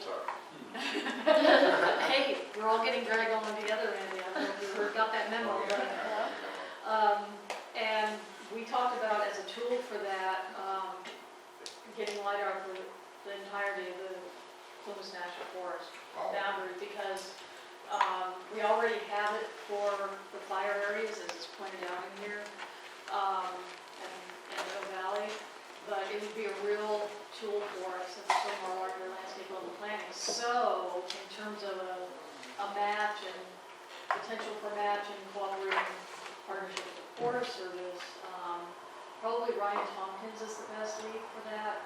Right now, he's participating in the Upland and Forest Work Group, or this group, and they're often, they're all looped in, they're all in the same place, and so we were talking about, and also building capacity with our neighbor forests to some extent too, so it isn't necessarily just Columbus National Forest, because it's, the more you do, the lower the cost per acre, and then you decide what products you want, so that's what you're really paying bigger bucks for. The process, the one goes yourself, Yeah, so, that costs, yeah, where we have the capacity, but anyway, we have a really high interest in this LiDAR thing. We're finding it really valuable for the fire restoration stuff and for forest plan revision, because budgets being what they are and conditions being what they are, we can't afford it. We can't all afford all the groundwork that we have done in the past, not that it's not still valuable. We want people to be acquainted with the ground, but this is a really good tool for telling people where to go and what to focus on. So how are you going to finance that through funds from the region, the LiDAR? There's a group, I don't know if it's through Cal Fire Science, I'm trying to remember, Forest Service, that we cooperate with, have been cooperating with and providing funding to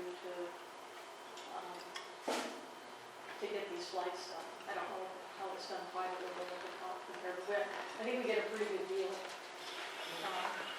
So maybe there's a nexus there in I see the Linky development Ryan and step Zeke too. together, yeah. Yeah, Because if it's something the county's interested in supporting and something that the Forest Service is interested in supporting, and there's potential funds from a couple different places, seems like it could be a win-win.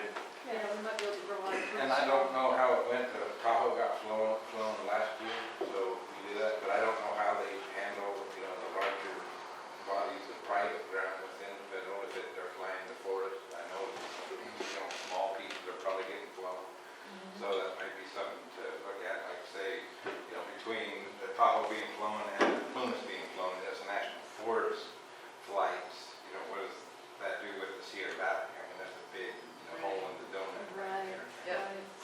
right. So these guys that Well, I know potentially can fill in those holes. Tahoe, not so much up here, but is the checkerboard from the railroad on the west side. I'm guessing. I'm sure most you of that- got a lot of private in there from the checkerboard. Yeah, So but it- that didn't probably get cut out, that probably was just incorporated, but I don't know the real answer. What about the Lassen? Does anybody know about the Lassen and YR and plan revision? I don't think they have it. They might have, Not even, I think they probably have story, the story. that would be the one thing I would think they have. But are they going to be also going to plan revision as a group with the Plumas? Do you know? We don't know whether it'll be at the group, but I know that the region was at least strongly thinking about it. At least, at one point talking about having the entirety of the rest of Sierra Nevada go into forest plan revision, the ones that haven't done it yet. And some of us are pushing back on that, saying if we try to have it do it all at once, we're all going to be competing with each other for all these assessments that we need to do. They need to be done, and it'd be better to stagger them, but they could stagger them by province, for example, or like Lassen, Plumas, Tahoe, or something like that, where they, so, because they talk about doing, a lot of them work together between signing different decisions for each forest, but Southern California Forest did it where they did one plan and 4 decisions. Well, But so anyway, we should maybe get set up to talk about the resources that we have. yeah. We, you know, obviously we don't have a ton of funding, but we're already thinking that we would need to contribute Right. something. And I don't know if this is better in the uplands group, as I look at this, I don't know if this is a better project for there, or if, you know, there's definitely linkage, or if because this proposal might deal with more the meadow areas, because the Forest Service, everything. and maybe we just keep housing it in Yeah, the meadows, this because is that's one of probably those where the crossover money's ones gonna be again. needed for, so. Yeah. So you're saying the Tahoe has been flown for Yeah, they LiDAR, flew that last year. and the Plumas is going to be flown for LiDAR? It's on the wish list, right? It's on, yeah, it's on our wish Wish list to list, fly the rest okay. of the rest of the. You know, I'm thinking of the Plumas County Coordinating Council where at least we get Kathleen from the Last Tahoe into that meeting, maybe who we should be talking about from the last, and what's going on there, might be a way to tease it out. Because I look at the watershed and I'm going, there's a little bit of the Toyabe, I don't know how you guys deal with that, but you also, but a big chunk of it, more so than the Tahoe, is the Lassen. Dividing line basically being, well, somewhere here. Yeah, Ryan might already know What's going on? what the last Okay. months of those guys know, so. I got excited when I saw this. Yeah. Cool. So much better change than actually happening. Okay, no, that sounds like a good one, and then the project, is Zeke gonna be taking it on, or is it step 2, or the county, or you guys know who's taking Yet it to on? be determined, but Okay. I'm making some notes on this, because this one looks like we could get some partners on. Mhm. Okay, great. Lincoln, Lincoln. Number 8, Bob, do you want to speak to that one? That's John Cole's. but, Or, is it, oh, okay, He's, I see you Hang on. contact. that's Buffalo. Yeah. Buffalo. Oh, I'm sorry, Buffalo. yeah, sorry about But we're that. just planning on moving forward on that one, Uh-huh. for step 2, for sure. Okay. All right, so this is this one.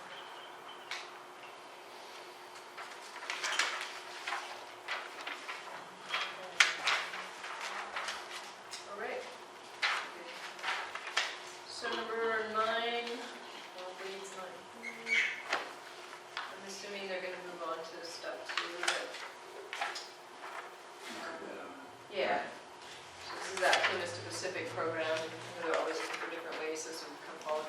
connection. Well, Rob's already got a town hall. Yeah, Oh, now it's fishing. well, it's, yeah, it's, okay. Let's go to that one then. Sierra Institute. And log, it looks like we put in for a watershed stewardship outreach. If there's any connection there with any of these others, maybe not. It's separate. Well, we were talking about the wildlife and I think it's two different, like Neil was saying. This is specific, this one's for water. Do you think that one could be combined with Rob's? That's what I was wondering, if the, The one before? Well, we were just, someone made a comment about the fact that Rob came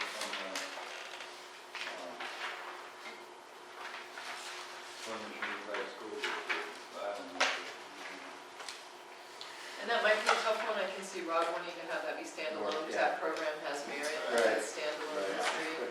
Yeah, so I can see those definitely staying, and I think that would probably be his inclination, but I can run it by him. You know, definitely the people that are at the table, I can run by them to see if it's on linkages once they saw the package. That's, yeah, kind of.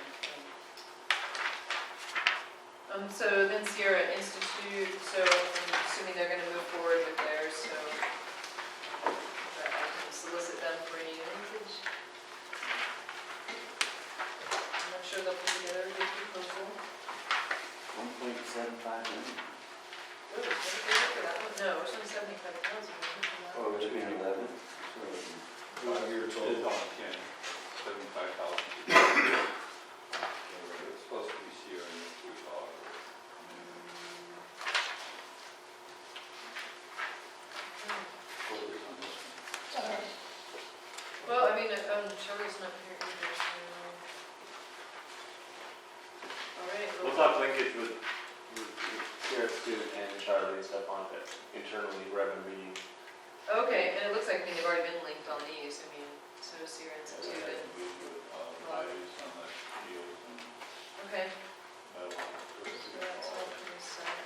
Feeding. And then Sierra Wildlife Habitat Community Foundation, Rick Roberti. Federal River Land Trust, okay, I'm assuming they're gonna move forward, but I can, That's the one I just, looks like. we're on 12. You guys went to 12, 11, okay. Well, you know, with no one here to speak to them, I don't think we're here to judge whether a project can go forward. We're here to kind of help build the capacity, which you guys are Of starting. who's Well, I'm here. Yeah, I know, and that's, well, it is, yeah. I think Neil's just said you guys have your meeting now, and that you guys are gonna, you know, work on the, If there was things between those groups, but there could be other groups that could be. well, that'll be up to you guys to reach out if they're not Matter here of fact, today. that was one of the ones that Sherry was thinking might be moved to municipal, wasn't it? Which one are you talking about? And I said I want to keep them separate. Did you go back to 11, or? Which one are you talking We were talking about number 12. Okay. I jumped to I 12. went back to 11. Okay, so what's the point, Carl?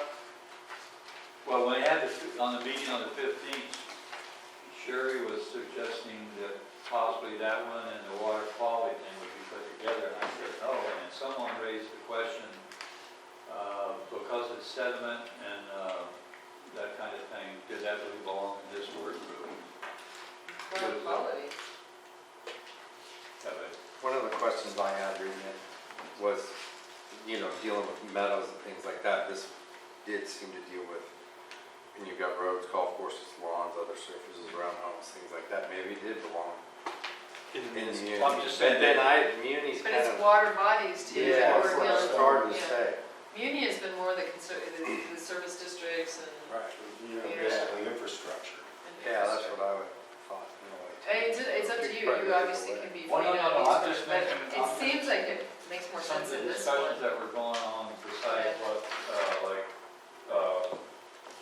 I wanted to, and I'm just saying it again, I wanted to keep it separate, and it does belong in this work group. Okay, It is, I think it is separate from the water quality Right. monitoring of the lake itself. Yeah. I mean, they're related, but there's evaluate PG&E shoreline management plan, and then you're starting to get into the FERC issues there. Yeah. you go. plans with stakeholders, PG&E, Collins, US Forest Service to minimize impact of OHVs and water. Are you on 10 or 11, you good? I'm talking about 11. Okay. I'm just kind of looking at it. Okay.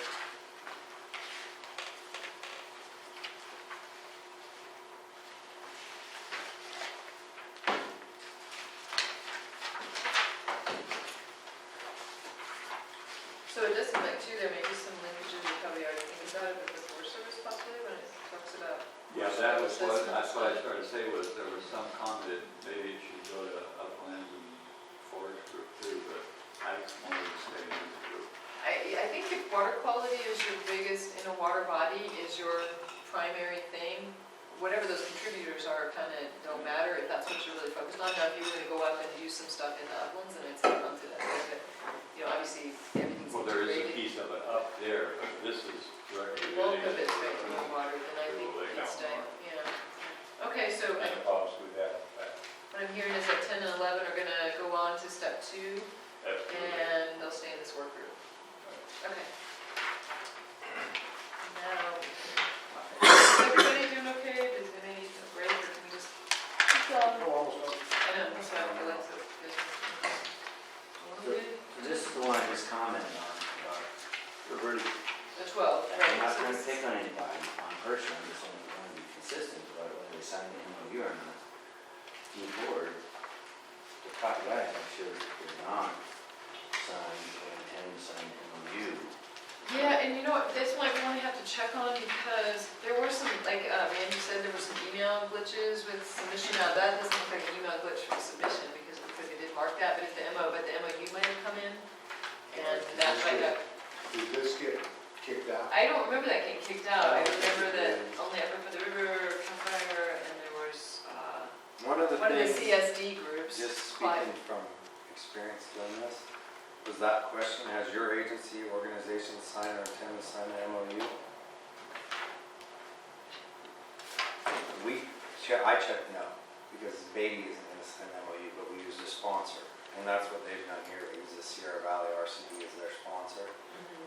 So they might Well, just. And that That's was how they got through. Right, and That's I how think they that's got how the through. clarification, yeah, Right. so, and that's what they were told to do, so. And that's how it should be, you know, not Right. everybody should have to sign it. So actually, the agency organization should be / Sierra Valley RCD too. just to Right, make and it that clear. was, there was, when I filled out the forms, I was a little bit confused by that, how we should fill it. So, yeah. Are we good? So we do have a sponsor, and as far, I mean, like I said, I don't really see our role as kicking anything out. We, we're the just more looking at projects we have, and again, projects. So it seems like it has some collaboration, the RCD, the land trust. It's also got, yeah, I think it's got some issues. I know you've done some work. It's got some issues, I'm not sure it's feasible to really do this. But that's again not our thing to decide. They'll, Right. if they follow through and do all the step 2, then that's what the management group's gonna come up with criteria, and they'll decide whether Well, on it's. the original document that they had at the 15th meeting, that had the MOU signed. Yeah, so By the Yeah, RCD. this is- we're good. The Sierra Valley RCD is, Okay. yeah. Yeah, the only one that was denied in our group was the last one, the Mhm. Russell, or theirs. So number 13 is the Sierra Valley RCD submittal. Let me see, so green.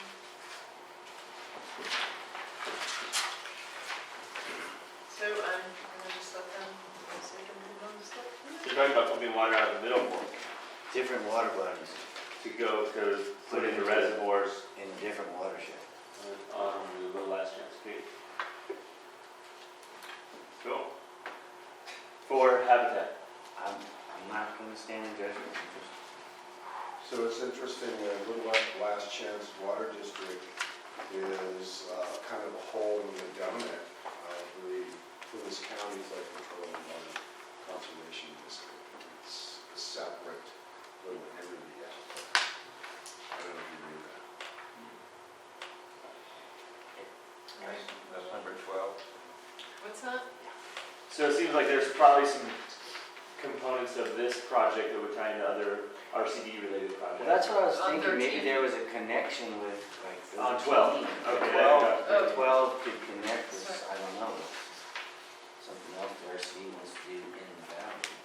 Well, just, if you look at the big list, if you go to the ag portion of the big list, first page, Sierra Valley RCD, Feather River RCD have projects that enhance stockwater and enhance riparian protection and those sort of things. So theoretically, if we're looking for a nexus, there's probably a couple different groups that could pull these together, and I don't know if they'd want to integrate, but I think it's unlikely they'd want to integrate these projects and others, but there would be support and it would tie into a theme that's already existing. That's my sense. It's one of those ones that kind of Well, I crosses. would think that the RWA would look at this list and say, these folks are going to take the lead on this. These projects are very similar. These folks will take the lead, and these other groups will be supportive of that. No, they're not, no, this is up to us, this is independent, it's up to entities who have a proposal to decide among themselves who's gonna push it forward. That's not the job of the management committee to guide it to that level. My own comments, my own suggestion is that we just maybe mention the No, it's RCD. not even written We in just there. mention the RCD, Sierra Valley RCD, that there may be a linkage to the ag lands group Right. for their proposal, just bring it to their attention. Right, and that's what I'm saying, And from we people see, that we aren't here think today, there I'm might be a connection, and they Yeah. want to consider including it or combining it with another proposal that RCD. So this is sort of downstream from the dam, right? Last Chance Creek. Yeah, it's at the terminus. It's of by the the Last airport. Chance You know, Railroad tracks, cut it in half, basically. Must have the floodplain in there too, by the way. But it's a different Okay. railroad. So for Pumping number water from one watershed, putting it into another for storage, basically what's happening. Number 12, this suggestion in is that they might want to link up with other projects and or tie into the ag group. So I asked them to look and consider if they want to make it a stronger project, but they are free to do what they want to do. So as long as they keep moving to step 2. Message received. Okay. So project number 13, it's also, this is Sierra Valley RCD is the sponsor on this one as well. Let's see here.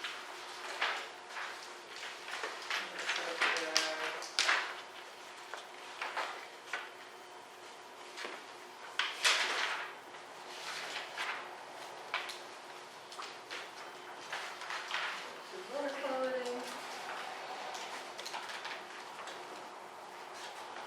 Hydraulic functions, are they wanting to do this? Well, it seems at this point it's appropriate if somebody has any comments. And I can, again, make the same recommendation. Is there other, if they want to look for other linkages or entities to work with? Okay, now we're at Randy, on the Forest Service for the project. So we've got Meadows restoration. I don't know if you have anything to add or any Well, potential probably have a lot linkage. that needs to be added. Well, I mean, other than that, yeah. But if there's any specific questions, I mean, this is just an ongoing one. I had probably submitted several more, it's just as by the time when I kind of got this one in as one of the top priorities that we have going on, just stay in the game and, continue this lovely process. So Carbon Valley was restored with pond flood? Yeah. And I know that there's been, the ranchers have looked at it, I know Terry's. Say that to me. The ranchers have looked at it. Well, we did, we met with the members, most of this, all our work, we've been working through our partnership, and that's been mostly the Sierra Valley Resource Conservation District. We had them out on tour, along with Paul Rowan and Terry Walker, from the Sierra County, out to look at this project, and but so far, we've gotten support to move forward, and will likely apply for the next round of whatever pot money come up with the SNC or Fish and Game or through this process, with them as in support and probably our partners and also project managers on that project. So will it be more of the same technique or a different technique? Well, we're always trying to evolve the process, so, it's a combination. In the last rounds that we did up in the other parts of, this is part of Carmen Creek Restoration Phase 2, which we did in an EA and did 10 projects. This is, we got 3 of them remaining, this is one of them. The 4 of them we got done this last year through an SNC grant through the RCD, and a lot of those were small enough we did a complete fill on the gullies for the most part. There's some of the bigger sections we did a partial fill. But yeah, it's always evolving that process and trying to work towards, something that meets all the county criteria, and Forest Service criteria, and all the folks that are interested in that, saying, yeah, it's nice if we can fill the gully 100%, but that's not always feasible, so we need to work out some compromises in some locations. But basically, it's a meadow rewatering, it's a system that's gully, and so the water and energy is trapped in the gully, and really, that's the issue, and the solution is to get it back engaged with the floodplain, and get that water spread back out on the floodplain and the remnant channels that are on the meadow. And you've got a lot of buy-in. Randy, this expands on work that's already been done. Approximately, what's the acreage that's been treated or improved or enhanced? Well, it's hard. It's I 50 think and we're up up to around, I don't know, 300 to 500 acres within that watershed that has been completed. So This is a complement- big valley. Right. This is, But I mean, it would complement probably a 300 acre well, project. this is even better complement will tie right into Newton, which was our first one that we did in 2001. Right. And it's got extensive rewatering of the wetland area. Right, well, I mean, I'm just trying to make the point that it's more than 50 acres. It's 50 acres of this project, but it's really tiny Right, and investment. that was really a win-win because I didn't really want to get my GS. I was just letting. Plenty of room for the fact. Don't confuse them with the facts at this point. acres or something. I say moving forward. It is, all right. I think a real important point here is there's a lot of buy-in to continue the work in this area Yeah. from major parties, so. Thank you to Quentin Youngblood or District Rangers for helping facilitate that collaboration. Great. TU? Mike for Cindy or? Cindy, you can do the first part. For number 15, so this Project project. is kind of interesting. I guess the way that TU has really looked at this is that what we are really hoping for is a piece in the new plan, just, talking about fisheries. And the way Mike and I kind of move forward on our application is we are in the process of starting this basin-wide assessment. So I think it matches up with other things that other people are doing. And we're, this is sort of the brainchild of Ken Roby and Mike Casa, who looked at this thing and said, like, as opposed to continuing this sort of piecemeal project work, we'd like to know where we're going and why we're going there and what's happening there when we get there. Specific to fisheries. Yes. Yes, okay. And so we're in the process of this, we're already doing this basin-wide assessment thing. So is TU then taking the lead on doing that, then the Yeah, assessment? Oh, okay. Yeah, basically, I mean, this proposal is to use that assessment to identify the projects Right. after it's completed. That's part of it. There's also a couple other pieces in here. There's the interpretive signage. Yeah. There's the restoration of, what's that one place down on the river? Yeah. Indian School. Indian School. And then there's the part that I'm involved in, which is the Dan Mine project, which is to do a survey and evaluation and prioritization of all the debris dams in all the creeks and rivers all through the basin. And then from that, move on to prioritizing which ones are most risky and then working to remediate those after the fact. So I'm curious, and you're talking about the Feather River, right? I know on the Yuba, there's a lot of debris dams. Then there's some on the Feather watershed also. So a lot of them on smaller side creeks. Okay. So do you, No, go ahead, because I do know Izzy Martin, her abandoned mines initiative. do you see any of these going on this stuff too? Or you guys have the kind of, you are going to definitely Oh, do it as one big package? Okay. So is this, I'm a little confused, is it the assessment really focused on the debris dams? No, there's Yeah. two. It's the, There's a basin-wide assessment on fisheries, and then there's another inventory and assessment on debris dams. okay, yeah, I'd like to talk to you at some point about, some level of coordination, communication, because we're talking about what might be something of a basin assessment for the Moonlight Fire area.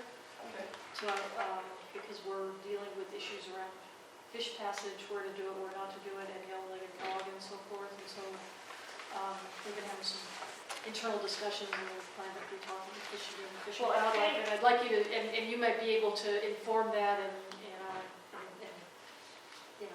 provide some. Well, like I say, I think the way this is being pushed along is that Mike Hossman and Ken Ruby have sat down with Matthew Johnson, a bunch of times to make this move And we're forward. doing that Fish and Restored Meadows thing. Exactly. Yeah. So I think we're talking to, like, at least at the beginning stage, I'm talking to the forest, and I know that Matthew has agreed to contribute a portion of money towards this project. The same thing, we have a commitment from the Lassen Forest and a commitment from the Tahoe, which is helping us sort of get the thing started. And then through Sierra Institute, we're gonna go out and try to find out the remaining amount of money that it's gonna take to do this piece. And, like, the way Mike and I think move forward with this is like, Mike can get money to do his part, and I can get money to do my part, and we're just letting everybody know what we're doing. Yeah. And what we want, what we're continuing to say, is what we want is a fisheries piece in the updated plan. Which I think is an appropriate request. Yeah, I just wanted to let you know that for the watersheds or connected to the Moonlight Fire, we need to develop kind of a decision tree plan sooner rather than later, like this fall. Okay. So, Well, we're hoping to, go out to bid on this job. yeah. And, What Ken says in September, which I think will be yeah, amazing. and Matthew's very much in the loop. Perfect. Because we've got to make some decisions, and some of them might be kind of difficult decisions, and specific around fish passage. We're all for the habitat improvement and dealing with the abandoned and stuff, but just around the idea of where should we really vote, is recreational fisheries going to rule the day, and where do we have to say this area could be restored for endangered species in the future, and we need to not make a bad problem worse. So I'm just disclosing that nothing's been decided necessarily one way or another, but perhaps for the critical habitat. I'd like to interject So at we need this to. point. I'm sorry, what's your name again? What's that? What's your name again? Nancy. Nancy, I'm Alicia from the Greenville Rancheria, and we'd definitely like to be a part of that. We'd like consultation for those issues. Cindy, the Indian Gym school site restoration was also a project that the Mighty Summit brought. I saw that. Right. Yeah, I saw that. Yeah, we Love saw to that work too. with you guys. We're kind of trying to wrestle with that site as well, so that was. All right. Let's wrestle together. Let's wrestle together all this, because I think it would be a really fun thing to do. Wrestling together is actually dancing. Yeah, there you go. Love that. What you do in, What are you gonna do with the Indian Gym school site? I mean, I Sure, think We're gonna fix it. 100%. We have big dreams. Yeah. Expensive dreams. Yeah, we actually talked about doing something like that, but we were not permitted to use restoration funds for it. So we would love to see something happen there. We're strong proponents of it, it doesn't fall within the rules of the game to use restoration funds, even though it's just a stone's throw away from the storage line. So you work with California Sports Fishery? Because Chris Schutz would be really interested. He is very Yeah, well, we know it's going to be interesting to everybody, and right now the discussions are kind of internal, so I'm being really kind of sticking my neck out here, because I think that this is good for a lot of the folks in this group, and it's good for me to know, who the interested folks are, because it's actually going to be, as we move forward in the public process and the NEPA and everything for the Moonlight Fire restoration, it's going to be part of it. And there's going to be probably some fairly strong feelings around it. It's a really important recreational fishery. And, Is that in the Rock Creek Customers Reach? no, this is around Antelope Lake. These are Indian basically Gym the, School? not Antelope Lake, we're not in the way of I Antelope thought Lake they and all were the from Indian recreational Gym fisheries there, so no worries, no worries. Indian Gym schools in Candy. That's what I was talking, you guys are talking about Indian Gym School, right? Yeah. And Indian- is that in the Rock Creek She's Customers talking Reach? about is like lights. Yes, it is. Ah, So I propose that we put in a huge ice making facility, and then we can cool the water in the Rock Creek. Tied into the surplus. Level 1, 2, and 3 reports on 2105 and just look at all the issues and So you're saying ice making factory? You know, I- mean, it just goes back there? Only A lot's because gonna I happen said on that, but I don't know when, because it's all really tied together. And there was no 401 certification for 1962.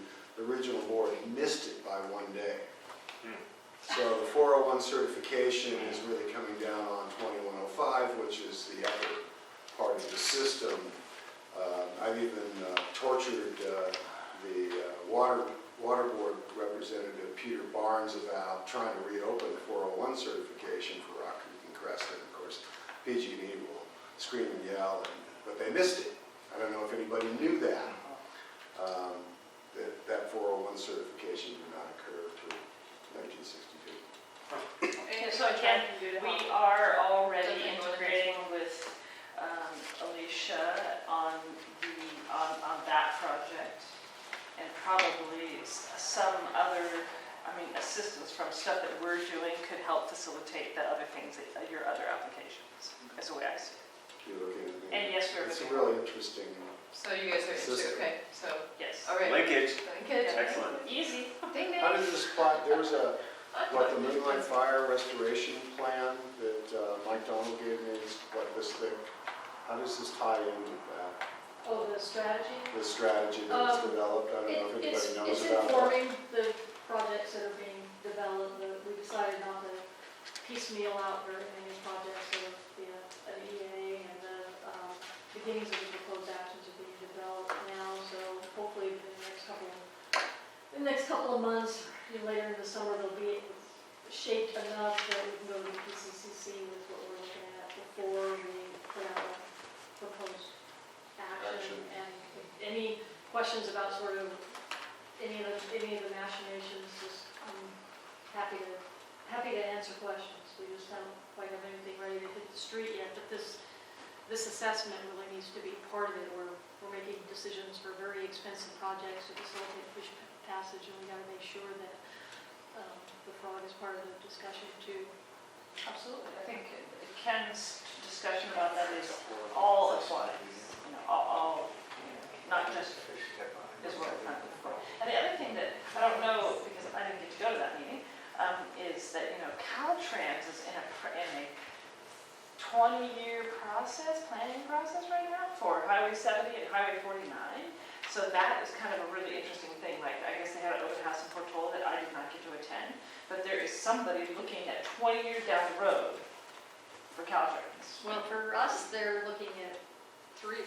For some of our sites along Highway 70 that cross Forest Service, they're looking at more like 3 years, because I wanted to talk with you, Randy, about in the municipal category, some work around Mill Creek, because Caltrans is in a position where they've got money and support and maybe a mandate, maybe a bit of a stick and a bit of a carrot to do work community passage along Highway 70, and we were able to get authorization use and storage funds for that, so we got some projects. For fish passage on Mill Creek in the canyon, right? Mm-hmm. So there's what's called a letter of intent. Right. Does everybody know what that is? There's fish passage issues in the canyon. You have Caltrans issues and railroad issues. They wanted to do an MOU at one point, and when I first got this water stuff, Lee and I walked around the letter of intent, and it's a voluntary whenever there's an opportunity to deal with the fish passage issues out of the main stem, because a lot of the spawning in the main stem, and maybe historically, that might have been refuge for the cold water species later in the summer before the dams were in. That letter of intent is to encourage, when there's an opportunity, to remove those fish blockages from getting up into the tributary streams along the canyon.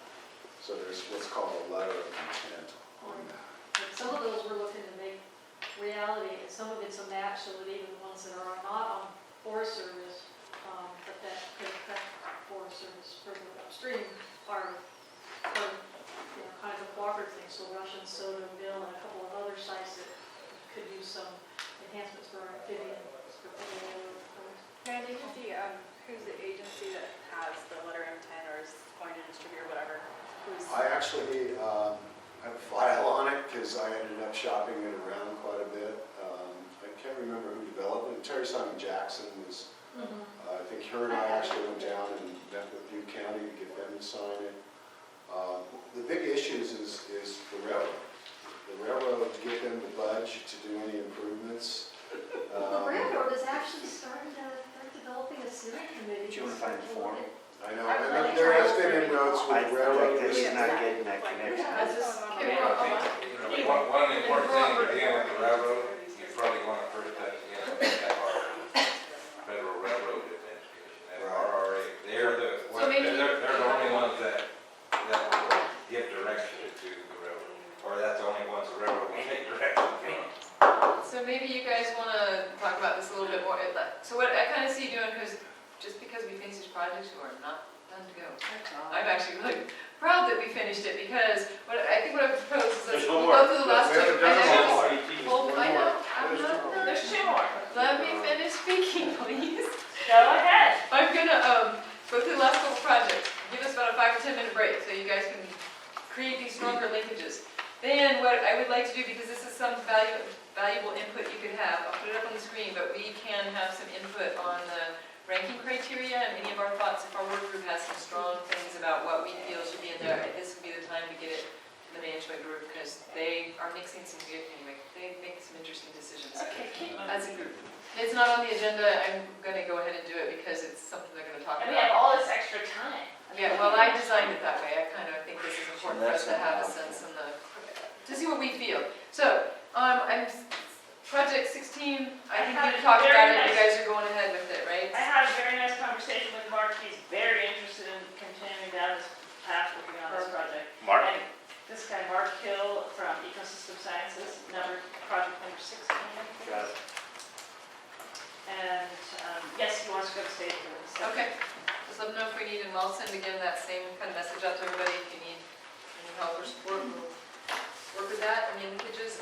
So then Ryan? No. Yeah, we're gonna keep going. Okay. The only other one that I think might get kicked to us, and it wasn't included in our packet, I need to talk to Emma about it a little bit, is that, and it was, I think one of those email glitches where it got in and it didn't get in one of the packets, is that SOPR and Paul Violet had been here at one of the earlier meetings, has a meadow restoration project. And I think it is in Meadows rather than Uplands. It did get in, I know it's in, but it was put into Uplands, and I'm thinking it's probably, huh? It's It's not in any of our packets, it was an independent thing, so, I'm gonna, and because I'm not sure our group is gonna take it on, it's basically Poplar Valley. They're gonna, it's a continuation of some restoration they've started in the past. US 13? It might be in the upland forest, so I'm just gonna find out if Should we that's, add it? There's 2 of them, so 12 and 13. Okay, it should be good. so I'll find out and clarify that, there's no need for us to really just do anything about it, yes? Can I ask a question about maybe 18, and is there any chance to combine with 5? That's the one on Weed Road. We could talk about it. I mean, I'm There'd just. be a lot of reservations. From my camp. Okay, well, I was just wondering, I just looked at that and thought, well, maybe it's the same area, is that they're different projects though? Yes. Okay. They're meeting on the 6th. You're invited to meet and talk about it if you like, with us on the 6th. Okay, great, Our well, main focus would be working on. perfect, you guys did awesome. Put about 5, 10 minute break, we'll Okay. come back and we'll, I didn't read the whole thing, I just Yeah, saw Mountain Meadows. We'd be happy. I think it will, but she still has an upload, so I don't know. And I didn't have copies for Better. everything, so. Anyway, huh? Well, let us know Well, how not the RCD. individual Yeah, project. I'll let you know. It's not under Meadows. You are paying, I'm you're gonna, being paid. I have the, let me get it. And I'm gonna have it posted. I don't want to, I was so lonely. There's several. What? I mean, they're only talking. Okay, well, give me any input, you're seeing some of the stuff, oh, you're not. Right at. She said we Talk about what we want. Well, I'm not Takes listening the to day, you. you just keep counting. We're all set. So. I have some concerns, at least you got it. The website. I need this. I need this money for my, Well, I did assessment. there was a proposal submitted by an person shot killed someone. People had to go more than once. And some. Ready then to close it down right now. projects. Well, that's the thing, is, I mean, that project and your part of our project seem very similar. So I don't see why you couldn't get those two together. In terms of cost,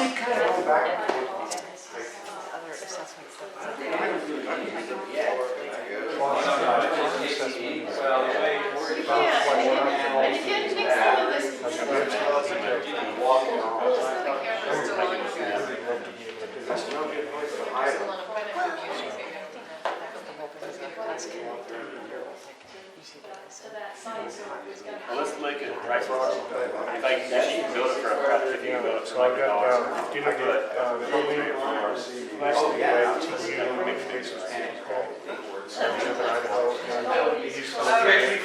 looking to all the different states and how to their bases, to see if any of them have invasives. Anyway, so one of the things I'm I'm not, doing is I'm not a couple not too optimistic that they will fill them, different clients. but if he approaches them and That says, aren't as ask large the of a question, scale, but then through when that I call process them and of say, getting hey, we want to much of develop, we a want to kick into cost, and so on, I'll be doing they're it. gonna be kind of like, So that might just be a thing that keep in mind as to quality from the right, board. yes, I know, that was my idea. Ding ding. So yeah, so I figured, maybe we'll need, we're gonna need six, at the most, six invasive markers, which would be 30 grams. And if we have, 6 or 8 of the western states each put in, for one marker, we buy one, 5 frames. So it's just, I just don't know. I know Nevada and I know California. California has 5 grand in their discretionary budget. Nevada doesn't have squat. I mean, they actually came to the sagebrush chapter. No, they came to us and asked for $1,000 to buy these open water rights that was reclaimed on this creek in northern Nevada and LCT. They didn't have $1,000.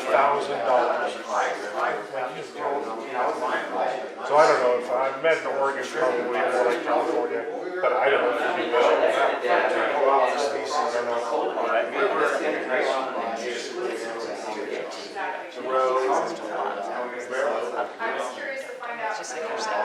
Yeah, I thought I had probably. At some point, there's too many people. Could be done there. Because I sent Dave an email and he said, oh, well, talk to Helen Neville and talk to this person at the Forest Service Rocky Mountain Research Station. And talk to this person. I had to send him an email back. I've already talked to all those people. You don't understand my question. I need people in the States. And he won't, No, I think we're. he's hung up on me. Won't take my calls. Typically, because I was talking that's how you usually there's no Probably did work with government groups out there.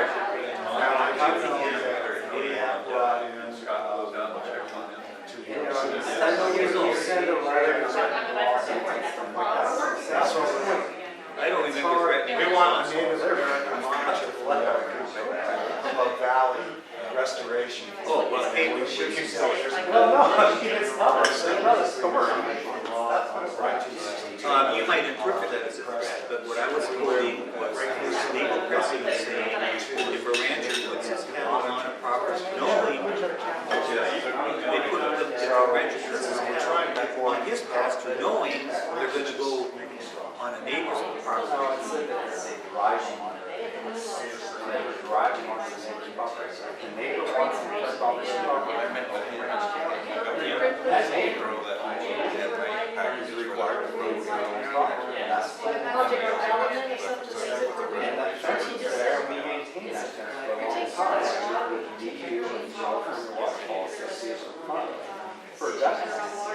Fish and wildlife is a study out there. It's time to do one. Maybe it takes more time. Well, see, and that's, this is the problem I have. I want to monitor because I think my assumptions are right. My assumptions. So that's, I'm not. But you have to, that's one thing. Maybe they I'm sorry if I offend you or anyone else, but what I see is a problem. I'm trying to find a way to fix it. So yeah, well, that's what I'm hearing. Look at the that's what I'm hearing from my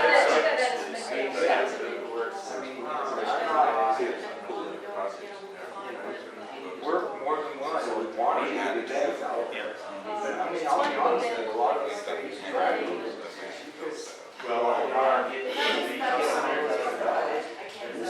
How much value we just have? What I see is that it's not very profitable.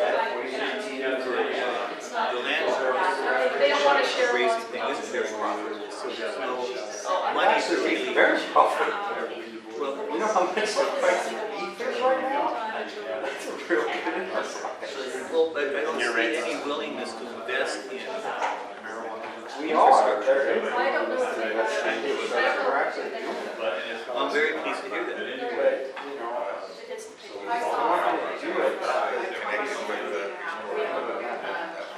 You're gonna get a lot less work. It's like another thing. Yeah, well, obviously, nothing. Well, I'm not, but that's. So anyway, if we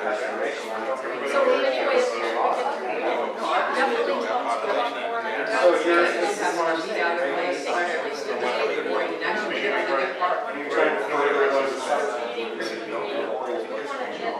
Well, I see that there is a solution, and that is to fence the PG&E property line. I think that's a great solution. Well, that's where I want to But I'm focus not our gonna have our land for our.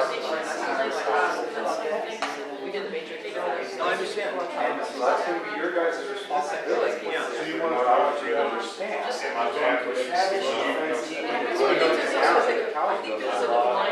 That's your responsibility. I understand. I'm not talking about areas where there is no fence. Well, not fencing that lake it's problematic. Well, it's a big job. Well, and it's just, the lake was that. Yeah. So, one fence goes way out. I'm trying to do it. That's right. That's why it's necessary to fence the entire perimeter. Just the survey effort, not alone. I went through the, Because you got extra hundreds, How much feet beyond a certain, beyond a certain contour, but it's not high water. So that's what it's a high, water body. we wanted to have a project like that, probably A, this, and these kind of. We But need it's to and I know. there is some cable that could be, Yeah, it's just a matter of money. or it might have to be done also. And then selection will be in September. I would Sure. So I appreciate this conversation, though, and I think one thing I'd like to learn is how we can, you've given us some good information, how can we move forward? And start to, if bridges have been burnt, how can we start fixing the bridges? And then they'll just start, it's way up there, this will be the same collected. It's way up on my radar, every time we seem to reach another step. But we'll have a opportunity for give them exactly more. Then it'll probably go right to the end. We'll give it again. And I'll just have to put something in there. So we're looking at implementation. Even the support table. And then that's what Like square one. Because of perception. The other bike is. So maybe we can work on changing the perception. I'm trying to decide what that is.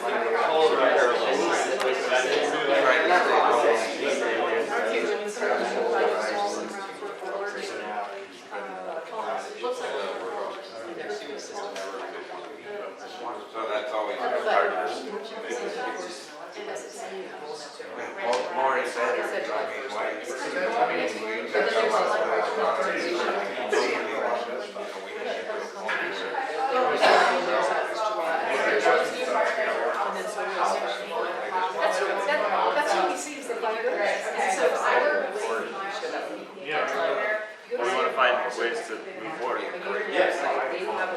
Wait, so like that interpretive side? Yeah, so I call there and you become the Right, there's- Floodplains are the other organizations That's that get a lot of involved. later on. And then that's what's You know, elsewhere. Yeah, at this point, it wouldn't be past the harbor fence, we'd all do is change the. Oh, you're gonna do it just right here. Yeah. Just like the water. Yeah, it is, it's all for disturbance stuff, because I mean, I talked about it a couple weeks ago. Just saying. And like, yeah, It's kind of like they love the project, but they just couldn't see how they could do it for disturbance.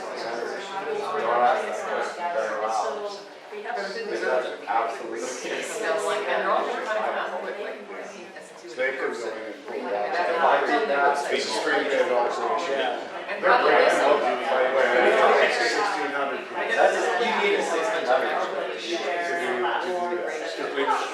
I mean, I don't think anybody's gonna come get you, but if they do, you know, they really, when you go through this process, when you go through state review, you probably wanna point that out there and get a 1600. So the way it kind of works is.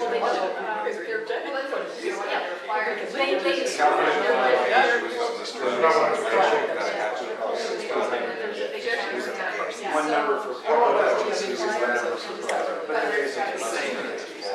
As a part of that, you have to get a sequence. with everybody knows that California Fish and wildlife is You guys got the website, the secret we see is you can sit on it for years before they do it, so what they do is tier our there's a record. Waterbodies and Cleveland. see where they go. So the years. And that's why I'm saying, There should be. Yeah, probably put out the message, but it doesn't. Looking at something else, And then the and all you,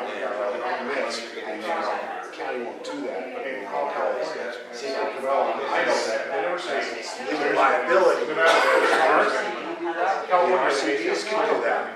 Talk to this guy, There was a point if in you want me to, two thousand, I'll give you a call next week and tell you what I found out. California Fishing Game was issued 1,600 permits without. It's like, I don't know anybody else.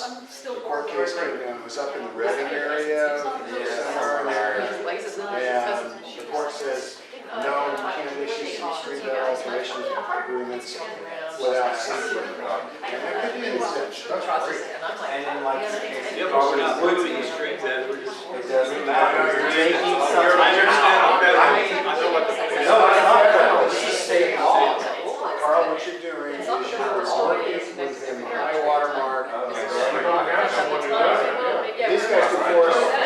Yeah, and so like all of ours, every time we install it, so Even if it's temporary. we have to take it out, and I have to do that 1,600. Our sequel. Are you leaving? All No. these years I've been keeping the stream clear and removing logs out of the stream, I've been violating Yes. state But law. don't worry, You know, if it's just you out there dragging along, they're not satellites watching you. But if you put it in for a project. So I always feel like I have to be such a like. They're looking at. We better kill it. no, I wouldn't, it's not, Carl, it's not that hard of a process. But just And budget that's for it. Just Much budget. more than I would. Well, I would just sit there, as soon as we got, someone brings something up, I'll go, No, I was trying to. It's it like, took me a while to most I understand think because you would pay for. I tried that for her, and then they'll hate me. Plus, it's So I have my, staff like her, by and just somebody. say, I Right, well, See what happens here's with the it, everybody issue, got one bored of the and I things just we're trying moved out, to now do there's is the build quarter. Yeah, Get it's stuff done.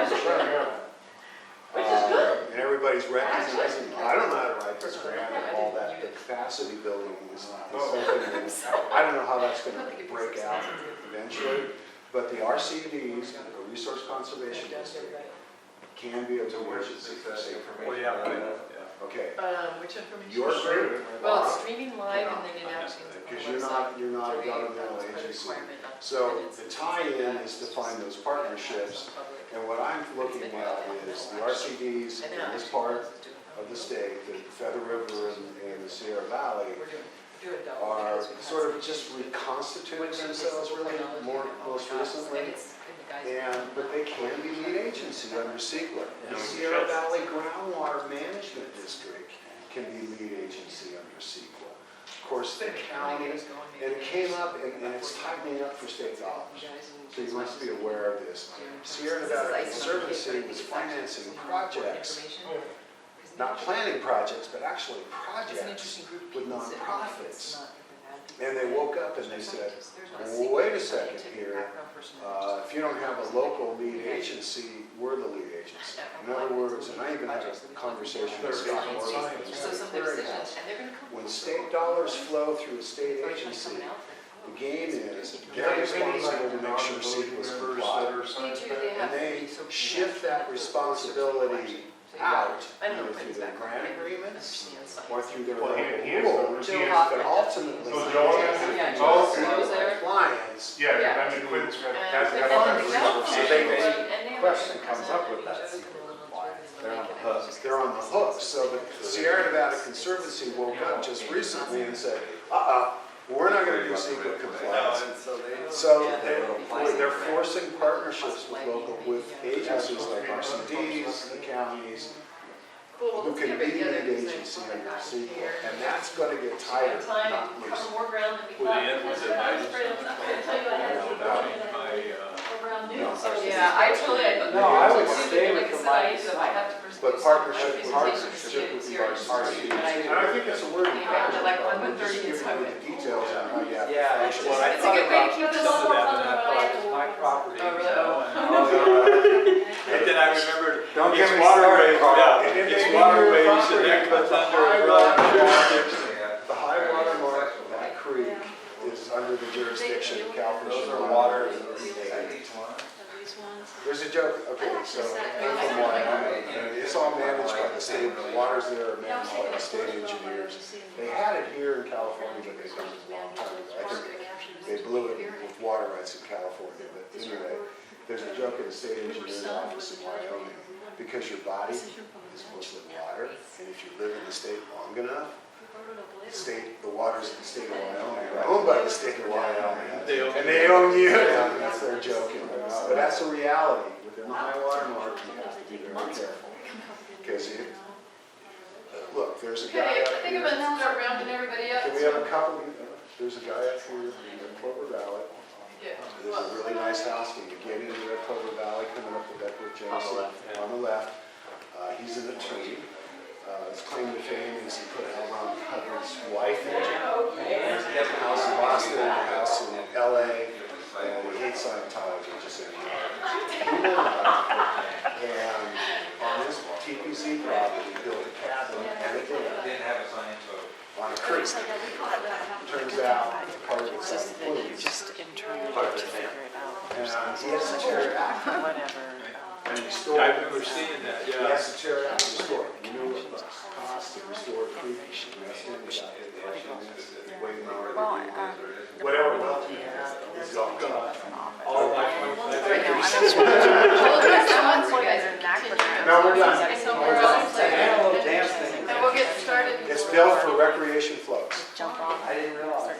Antelope's Recreation, Davis, where the county has, or the flood district has, is multi-use and Cats. friendly. Antelope's only for recreation. This I all. think that, Don't. Yeah, thanks for oh, yeah, I know. All right, guys, soon we plow through this, go out of here. So this is a little bit of icing on the cake in a way. I mean, and I think it's a good opportunity. I really want to seize this. I didn't have time, although I really tried to build it in, and you guys did great getting through everything you needed to get through. And this is something that I just happened to catch, so that's why I didn't put anything in your packet about it. Was it with the upcoming management group meeting, and I saw some of Uma's notes recently, they're gonna, they want some feedback from the work group about this criteria that they're gonna use to evaluate projects. So I don't have like a super, prepared piece of paper for it, but I'm pulling from the notes from the management group meeting that she sent out, and then some of the results of that management group meeting. But what would be nice here for you guys, and after we're done with this meeting, I think Uma is actually putting together something a little more concise. I'm actually going to send it out to you guys, but this would be a really key opportunity. They are going to ask the work groups, and I'm not sure the Muni had time to do this, but like I said, I think it's a nice time for you guys to think about if there are things that we feel are important or want to emphasize to the management group that we feel are good about when they select projects and how their criteria and whether they're going to weight those criteria. So there's a number of different things that are being thrown around right now. And just to get you oriented a little bit, the things that have to, Prop 84 grant guidelines specify that at a minimum, all of these factors, and let me know if you can't read it, I can blow it up a little bigger, but all these factors have to be met. Interestingly enough, a couple of these were thrown out by the management committee, and I'm not sure how that works, because ultimately it's gonna have to go back in. Throw back in, Yeah. so yes, no, that's where they came. Yeah, so they actually, so just to kind of give you a sense for a couple of things, they I didn't understand that. They got thrown out and now they're back in?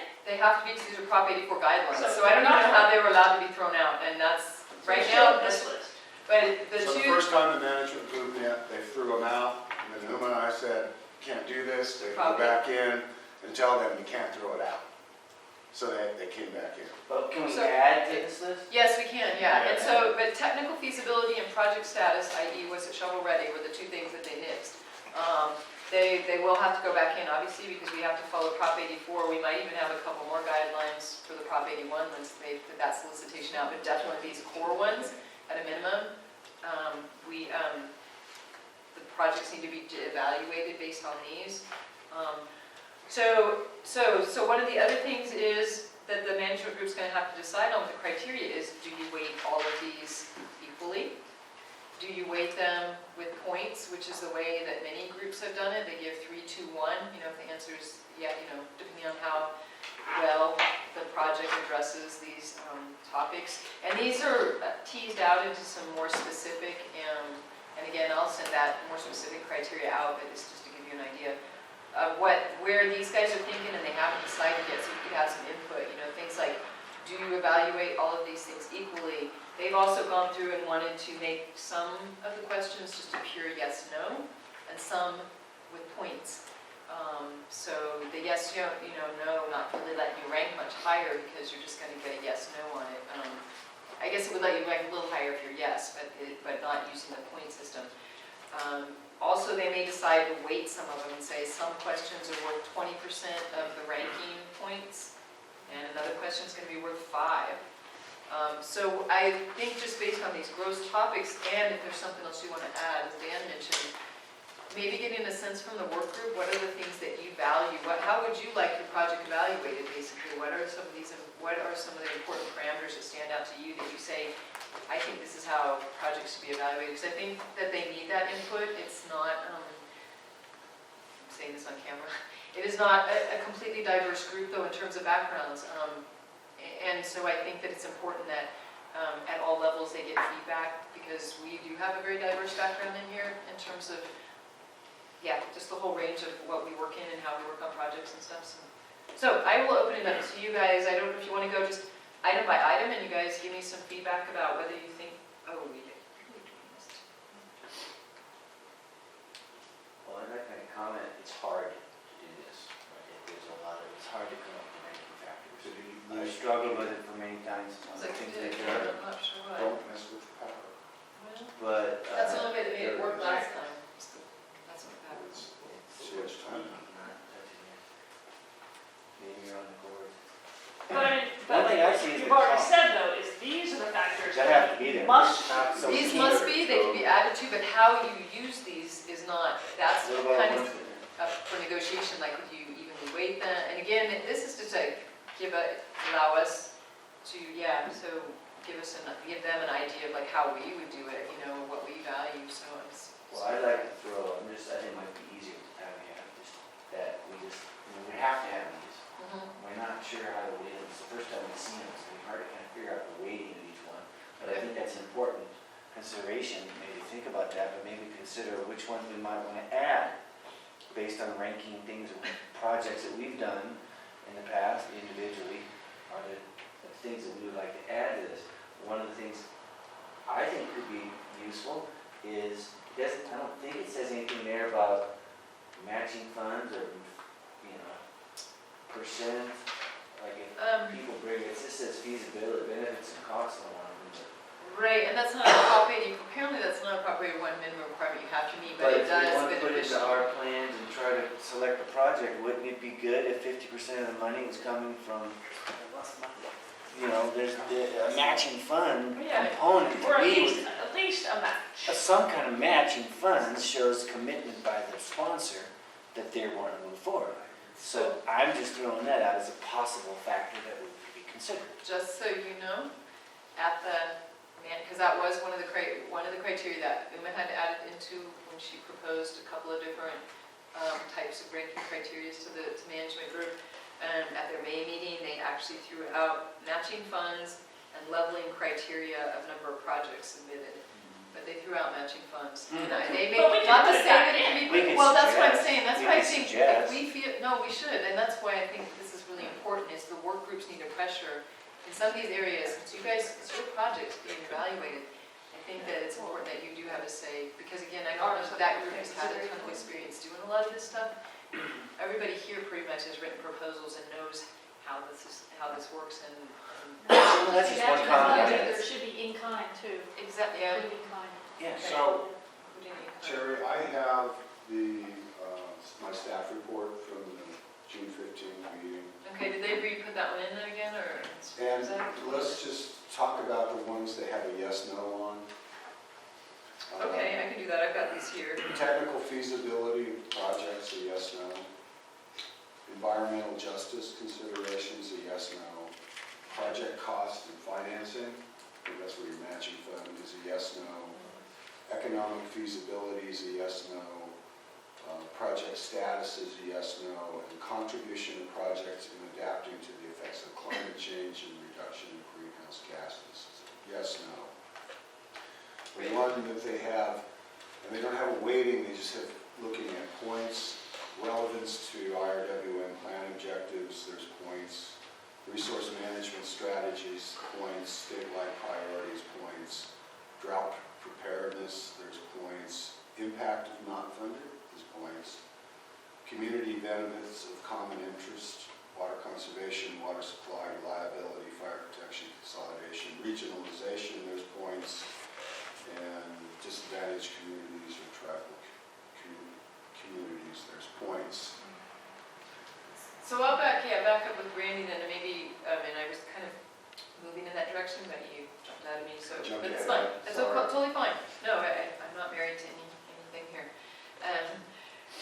But maybe to go back to that, so, and again, it's doing the same thing that we're doing, but maybe in a more streamlined way, is the ones that they're questioning, like that they might make yes, no versus a weighted, i.e. the way I read that, and if I'm wrong on that, but the yes, no, they didn't value these things as much. And so they're not going to allow them to be weighted as much by making them yes, no. So technical feasibility of the project was one of them. And so if that's something this group feels, I know, don't Okay, even- so let me. Yeah, was there some reasoning behind that one? What is happening is, in this process, is somewhat of growth in the watershed, a growth in how we do business. Moving from turmoil to more organization and trying to create those balances. And that, because of turmoil in the past, I won't say what it is, everybody knows that, there's been some posturing to not allow that turmoil.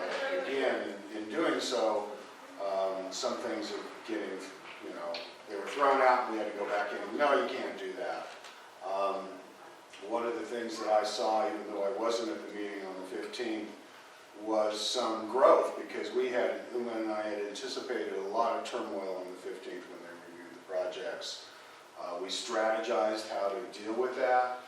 We reminded the management group that their job was to look at goals, objectives, resource management strategies, whether they were MOUs, not whether, and it created a better balance in the meeting that day. And what I'm seeing overall is, movement towards better balance that we had to move to from our initial start on this project because of the past.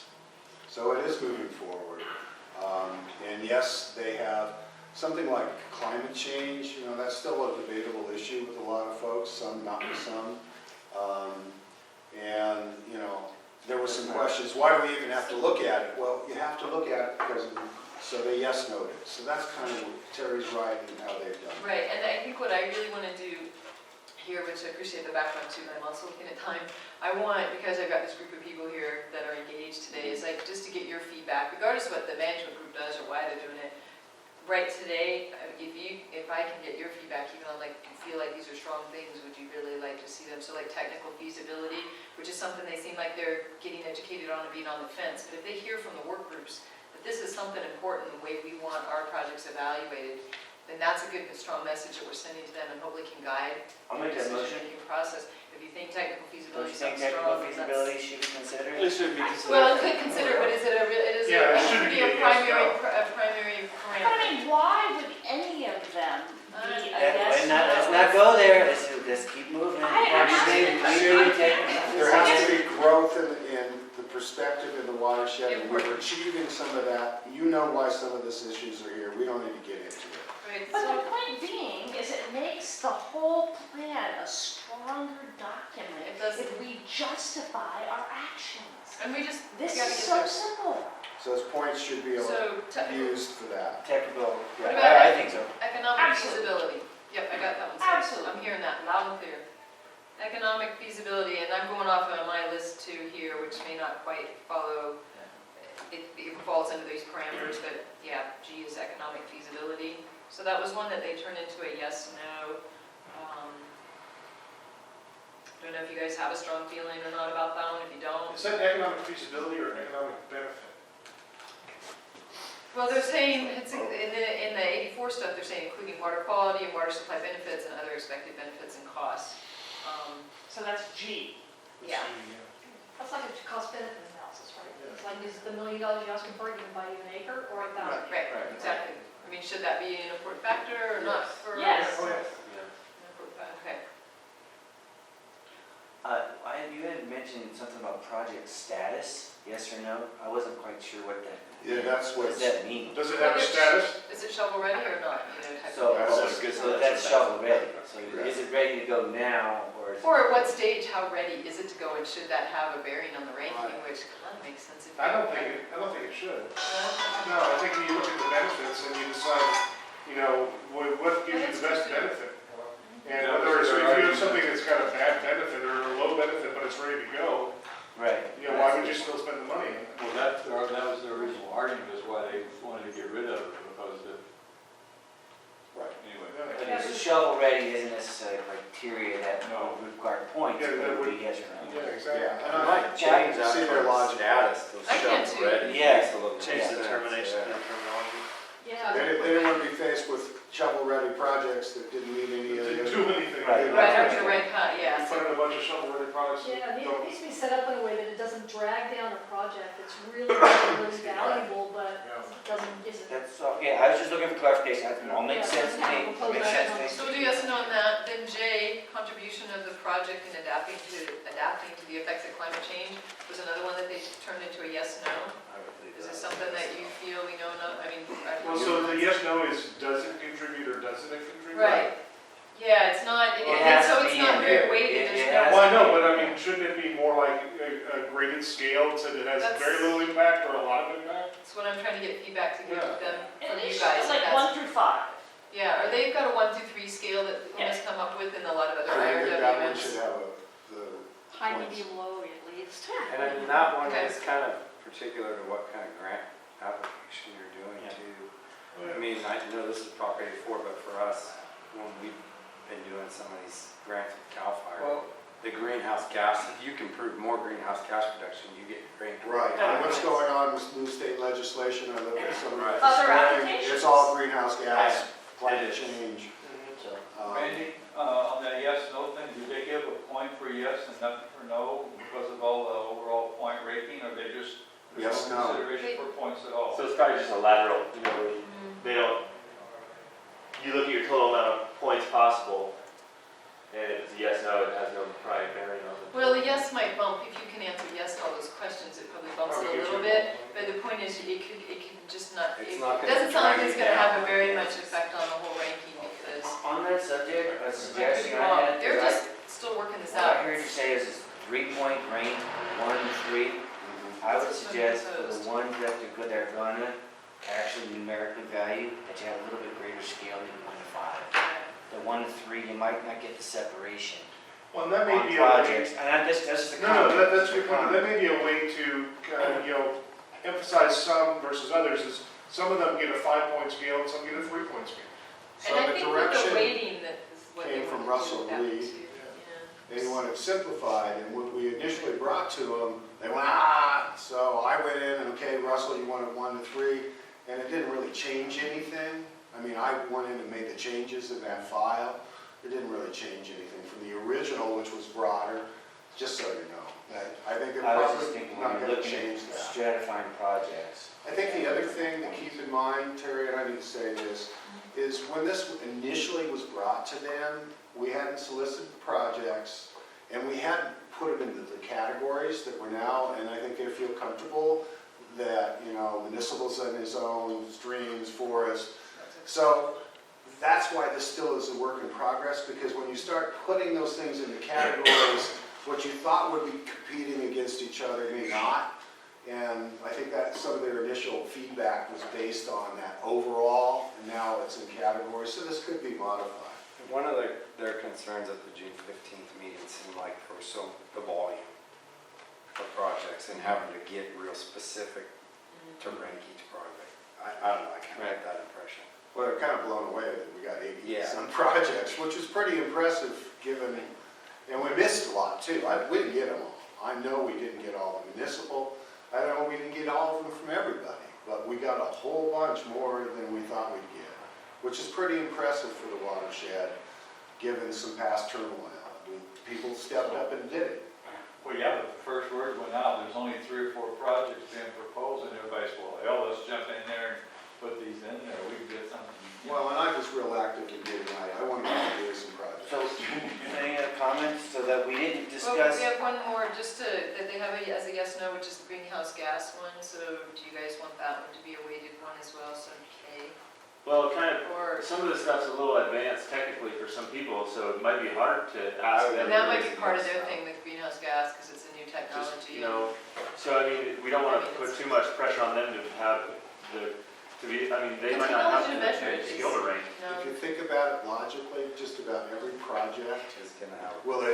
is addressing climate change and greenhouse gases. We're in that mode.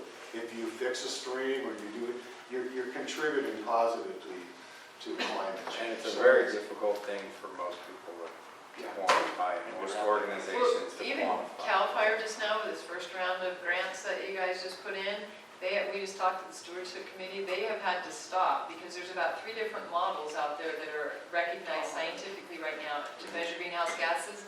If you use each one of those on the same plot of land, you get completely different. Now they have a suite of projects, this first set of projects, they are trying to vet out, like, how do we evaluate these, because I have no idea. they don't, and they're trying to come up with criteria so that the next round that they do. And the best part is there's follows these the 3 model. different models, and then all of us that submitted projects have our own model. Exactly, so they're trying to figure, and so knowing that next time they have to suggest a certain model that you have to measure your stuff so they can compare it. So knowing, that it's a growing technology, but again, from you guys just now, and this is even too, as Randy said, but just getting your sense for what you feel with the greenhouse gas, do you want to? I think Yes, yes, no, that's yes, fine. no. Yes, we no, can it's probably vote on good. that. Yeah. Okay, at this point, Who's yeah. actually doing the Well, scoring? the problem with all these is. The management committee will be doing the scoring, They themselves will be doing it. as a facilitated group at a Let me special give you an meeting in idea what that September. is. They feel competent to run through this list and do this. Right, It's so gonna win. let's talk about how some of the scoring we looked at. Relevance to plan objectives. 1 point fair, which is 3 to 5 objectives. Good, 6 to 9 objectives. Excellent, 10 or more objectives. So there is some objectivity in the scoring that they're setting up, because you can obviously say this needs an objective or not. So, But it's to the number of objectives, not to how not- well. it not addresses which the ones objective. they That- are, just Now, pure. that's the comment I was gonna make earlier, I don't think all objectives are equal, and if you just go with the number of objectives met, it's just a comment. We're not gonna get into the weeds on this today, but it's really hard to come up with a ranking once you get into this. I've done plenty of them through it. Well, it becomes a personal thing, because interpretation, that's where Russell's having his problem, interpretation of what the criteria if you start weighting objectives, this One one's more objective. important than another. I'll give you an example of the general plan where you have goals and objectives. Legally, they're all the same. Not one rises above another, and you may have hundreds of policies, but legally, each policy has the same kind of weight. So it's very difficult, and they blend together for a whole, but it's very difficult to raise, I like this objective over another when you do a plan, because you get into this, and so you're discounting one and you're raising another. If you put them all on the same level, they all mean the same. You meet it with But you Well, gotta that's make why it value seems like they judgments. should You have to all make go value through the judgments. same level of question to me. Like, But even, not so much even which objectives are more important, but if you have a project that addresses one objective perfectly, why wouldn't that be ranked better than one that sort of addresses these five? You know, you could kind of say, yeah, it addresses these five. Effects, but that's Well, what you I'm can worried. see That, what- we're getting into the weeds on it, but I think that's, Yeah. those are all good points, I don't know if you can capture that. The other thing I was just gonna mention one more time, is that we didn't talk about, match. If, I think it's important as a proponent to have some skin in the Yep, game. and I have that, So I have I just that don't marked know. down. And in that same vein, partnership, you know, the more diverse group you can include in a Number big of project. partners. So the comment they've had with partnership, and I've actually even heard this with grant, you know, things going on now.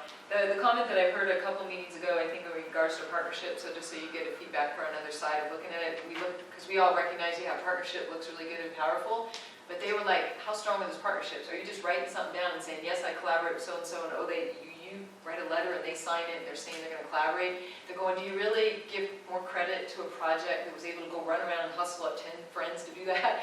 So it's Well, what if 10 people put money into it? But if you put money into it, that might be That's the other criteria, guy. to Yeah, say what that. are they doing? I mean, do they have If they defined commit roles in the funds. partnership, or are they just Okay, signing them so up? a partnership with a real obligation, maybe, we could suggest that, or that, Maybe that's something that has to be clarified for that to be Again, right. Okay. now that they're looking at the categories, some of this is perspective is changing. Because, you know, oh, I don't know anything about this, and these guys know everything about that, and they're automatically gonna have all the partners and nothing's gonna compete.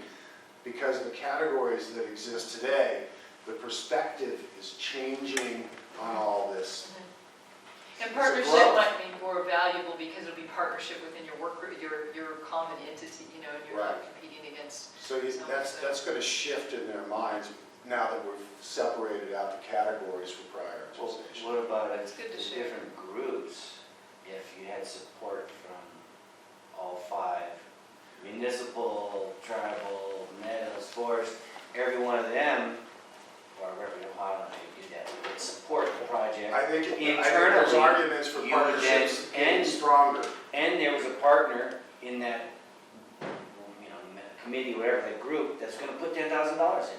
I think that one, and then the other, maybe important, other thing, it's hard to quantify is the capacity for some groups to get stuff. I don't know how many people have been involved in grants where people get money and they can't do it, and it leaves a bunch of money on the table, and it's a bunch of work, and it makes everyone look bad because they didn't get their part done. So I don't know how you assess that, but that, Yeah, I think you can't But you evaluate. are but you seeing an can't. evolution. I think, Well, You can do that. I mean, I helped develop the Sagebrush TU chapter endowment system. And we went through and looked at what kind of a history does this organization have doing projects like this? But- And that was something that we scored them on. And did they do it with us, or with someone that we know, or someone that we partnered with? And you get more score, you get a higher score based on how much experience you have. But part of, I think, what's going on with this process a little bit too is to help build, because so many entities up here don't have capacity, was not to penalize them for that. Yeah, Because that's part of true. this process is That's to bring those people on board so that we have ultimately a stronger group of people functioning so you go the together, other way having and say, capacity. do but they it have, do doesn't they have make a us need? Is stronger their need for an greater? Do they have entity any to get the capacity? money and not be able to do the. Well, hopefully internally, we're gonna help, that's what some of these linkages hopefully are, is that we're getting people partnering with entities. I mean, if you can get to quite frankly, actually, if you can actually get to the point of writing a proposal, I would say for the most part, most people are gonna be able to get beyond, because a proposal requires CEQA, or NEPA, or, you know, there's a lot of things that show that you've gotta have the capacity or the means or someone else who's working with you to get those things done, and I think they're getting at to a level that it's like, you're not gonna get funding if you can't even get to these basic, and they're gonna be a little bit of weeding out, and then I think like Mike says too, well, but anyway, I think like something that way, because it'd be really hard and it would start to penalize. So what we do in NRCS is we have a screening process and a ranking process. And But I'll you put can it down as a screen question mark. people out, medium, low, or high, based on some of these factors before you even get to the ranking. So everyone gets ranked, all the high priority projects get ranked. And to get screened, you have to go through a screening process, and that might be capacity, it might be whatever it is. Again, I think their perspective is changing because we're now dealing with categories, and to be honest with you, that, you know there's a lot of agricultural people on that group, and that doesn't discount the fact that you have somebody like Sherry Thrall who's saying, I want this is balanced, I want it fair, and she's going to insist on that, by the way. I've had enough conversations with her about it. But the defensiveness is, well, we don't know how to do this, and we know the NGOs do, so we're going to make sure that they don't dominate the process. That's falling away, because the categories are creating a different kind of perspective, and so there's some growth there. I mean, I've got to be honest about it. What I'm seeing from going to the meetings and discussing it, those categorizations really did help settle things down, because they know that ag is going to be with ag, and municipal, as Robert Mitra said, the Prop 50 was all basically environmental and restoration. And he looked at me and he said, how did you get the state to agree to municipal projects with reprogramming of Prop 50? And I said, well, that was my nightmare, but we moved really into the Prop 84 level there. In other words, there's a better balance going on. The municipal project you're talking about. So let's not, we're getting in the weeds, you guys. We're getting on the weeds, and we Yeah. got 15 minutes, so I'm gonna get back into the grass, weeds, whatever, good weeds. And like I said, while I've got you here, because I value your input, is there anything that you guys, if you were thinking about, and don't even worry about whether it's already here or not, is there something you just want to put out there right now that you think is, important in the way you want to see projects, ranked and stuff? I mean, is there, just something that just stands out in the top of your head, in your experience or whatever, that you just feel like you want to comment on? And if you can't come up with something right now, again, this is something that Can you send us Well, one this? thing for sure. I can send, that's why I said I was going to send you, I'm going to get a little bit more consolidated where we're at with the criteria part of it, at least at the draft stage, so you guys can see. And then we'd have till July 31st to, or maybe the week before, because she usually has to get the packet out.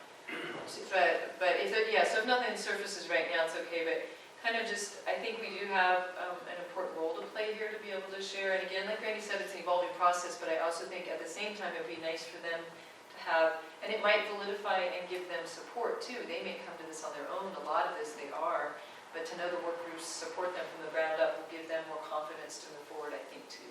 So, No one else spoke on this. What comes to mind is, it may be neat to have opportunities for education and public engagement with all these projects, just because I think going to have, culturally, I think that'd be really good for our watershed to have people have opportunities to know what these groups are doing and why, and how they might be able to be involved, or just at least learn more about steps that are being taken to address some of these issues. Is that on the floor? yeah, there's been some outreach and there's some trifold and stuff like that, but yeah, we can continue to. Well, as continue that. in terms of these ranking, And the rate, I don't know, Kristen. Well, when I read through all the project proposals, some of them I came up with was things that people have been trying to get done for years, and don't have the funding, and it doesn't have the overall picture of supplying more water on a long-term basis to peoples within the state, different entities. Talking about municipal? Yeah. Some of them, and some ag. Well, Just- along that line, I would say that something to consider is that if there's been investment funds already made, and it says up there how the project contributes to IRW plan objectives, but if there's already, that's one maybe rank criteria, but another would be if it actually complements investment funds that have already been made, potentially, financially. If there's already been $1 million spent on Well, just Greenville like Water Randy's District project. or something, Like or Randy's if project. Randy's project's Perfect. 50 acres, Yeah, but it complements 500, yeah. you're only getting, you're only spending $200,000, but it's actually been $2 million to put on the ground, Yeah. which has this broad range of benefits Okay. there should be some way to value that against just a 50-acre piece somewhere else that's not complementing, maybe does meet some of the objectives, but it doesn't complement work or investment in public or any kind of fund. That matching fund thing, one of the reasons why it was so strong about not having that is because it would get rid of a lot of worthwhile projects that hadn't even been thought of before, I think, so. I'm just trying to brainstorm here real Right, quick, so well, we this- don't have to discuss the merits of it. I'm just getting the shotgun list here a little bit. I'm wondering what environmental justice means. Yeah. It doesn't target one community, like if there's pollution, you build something that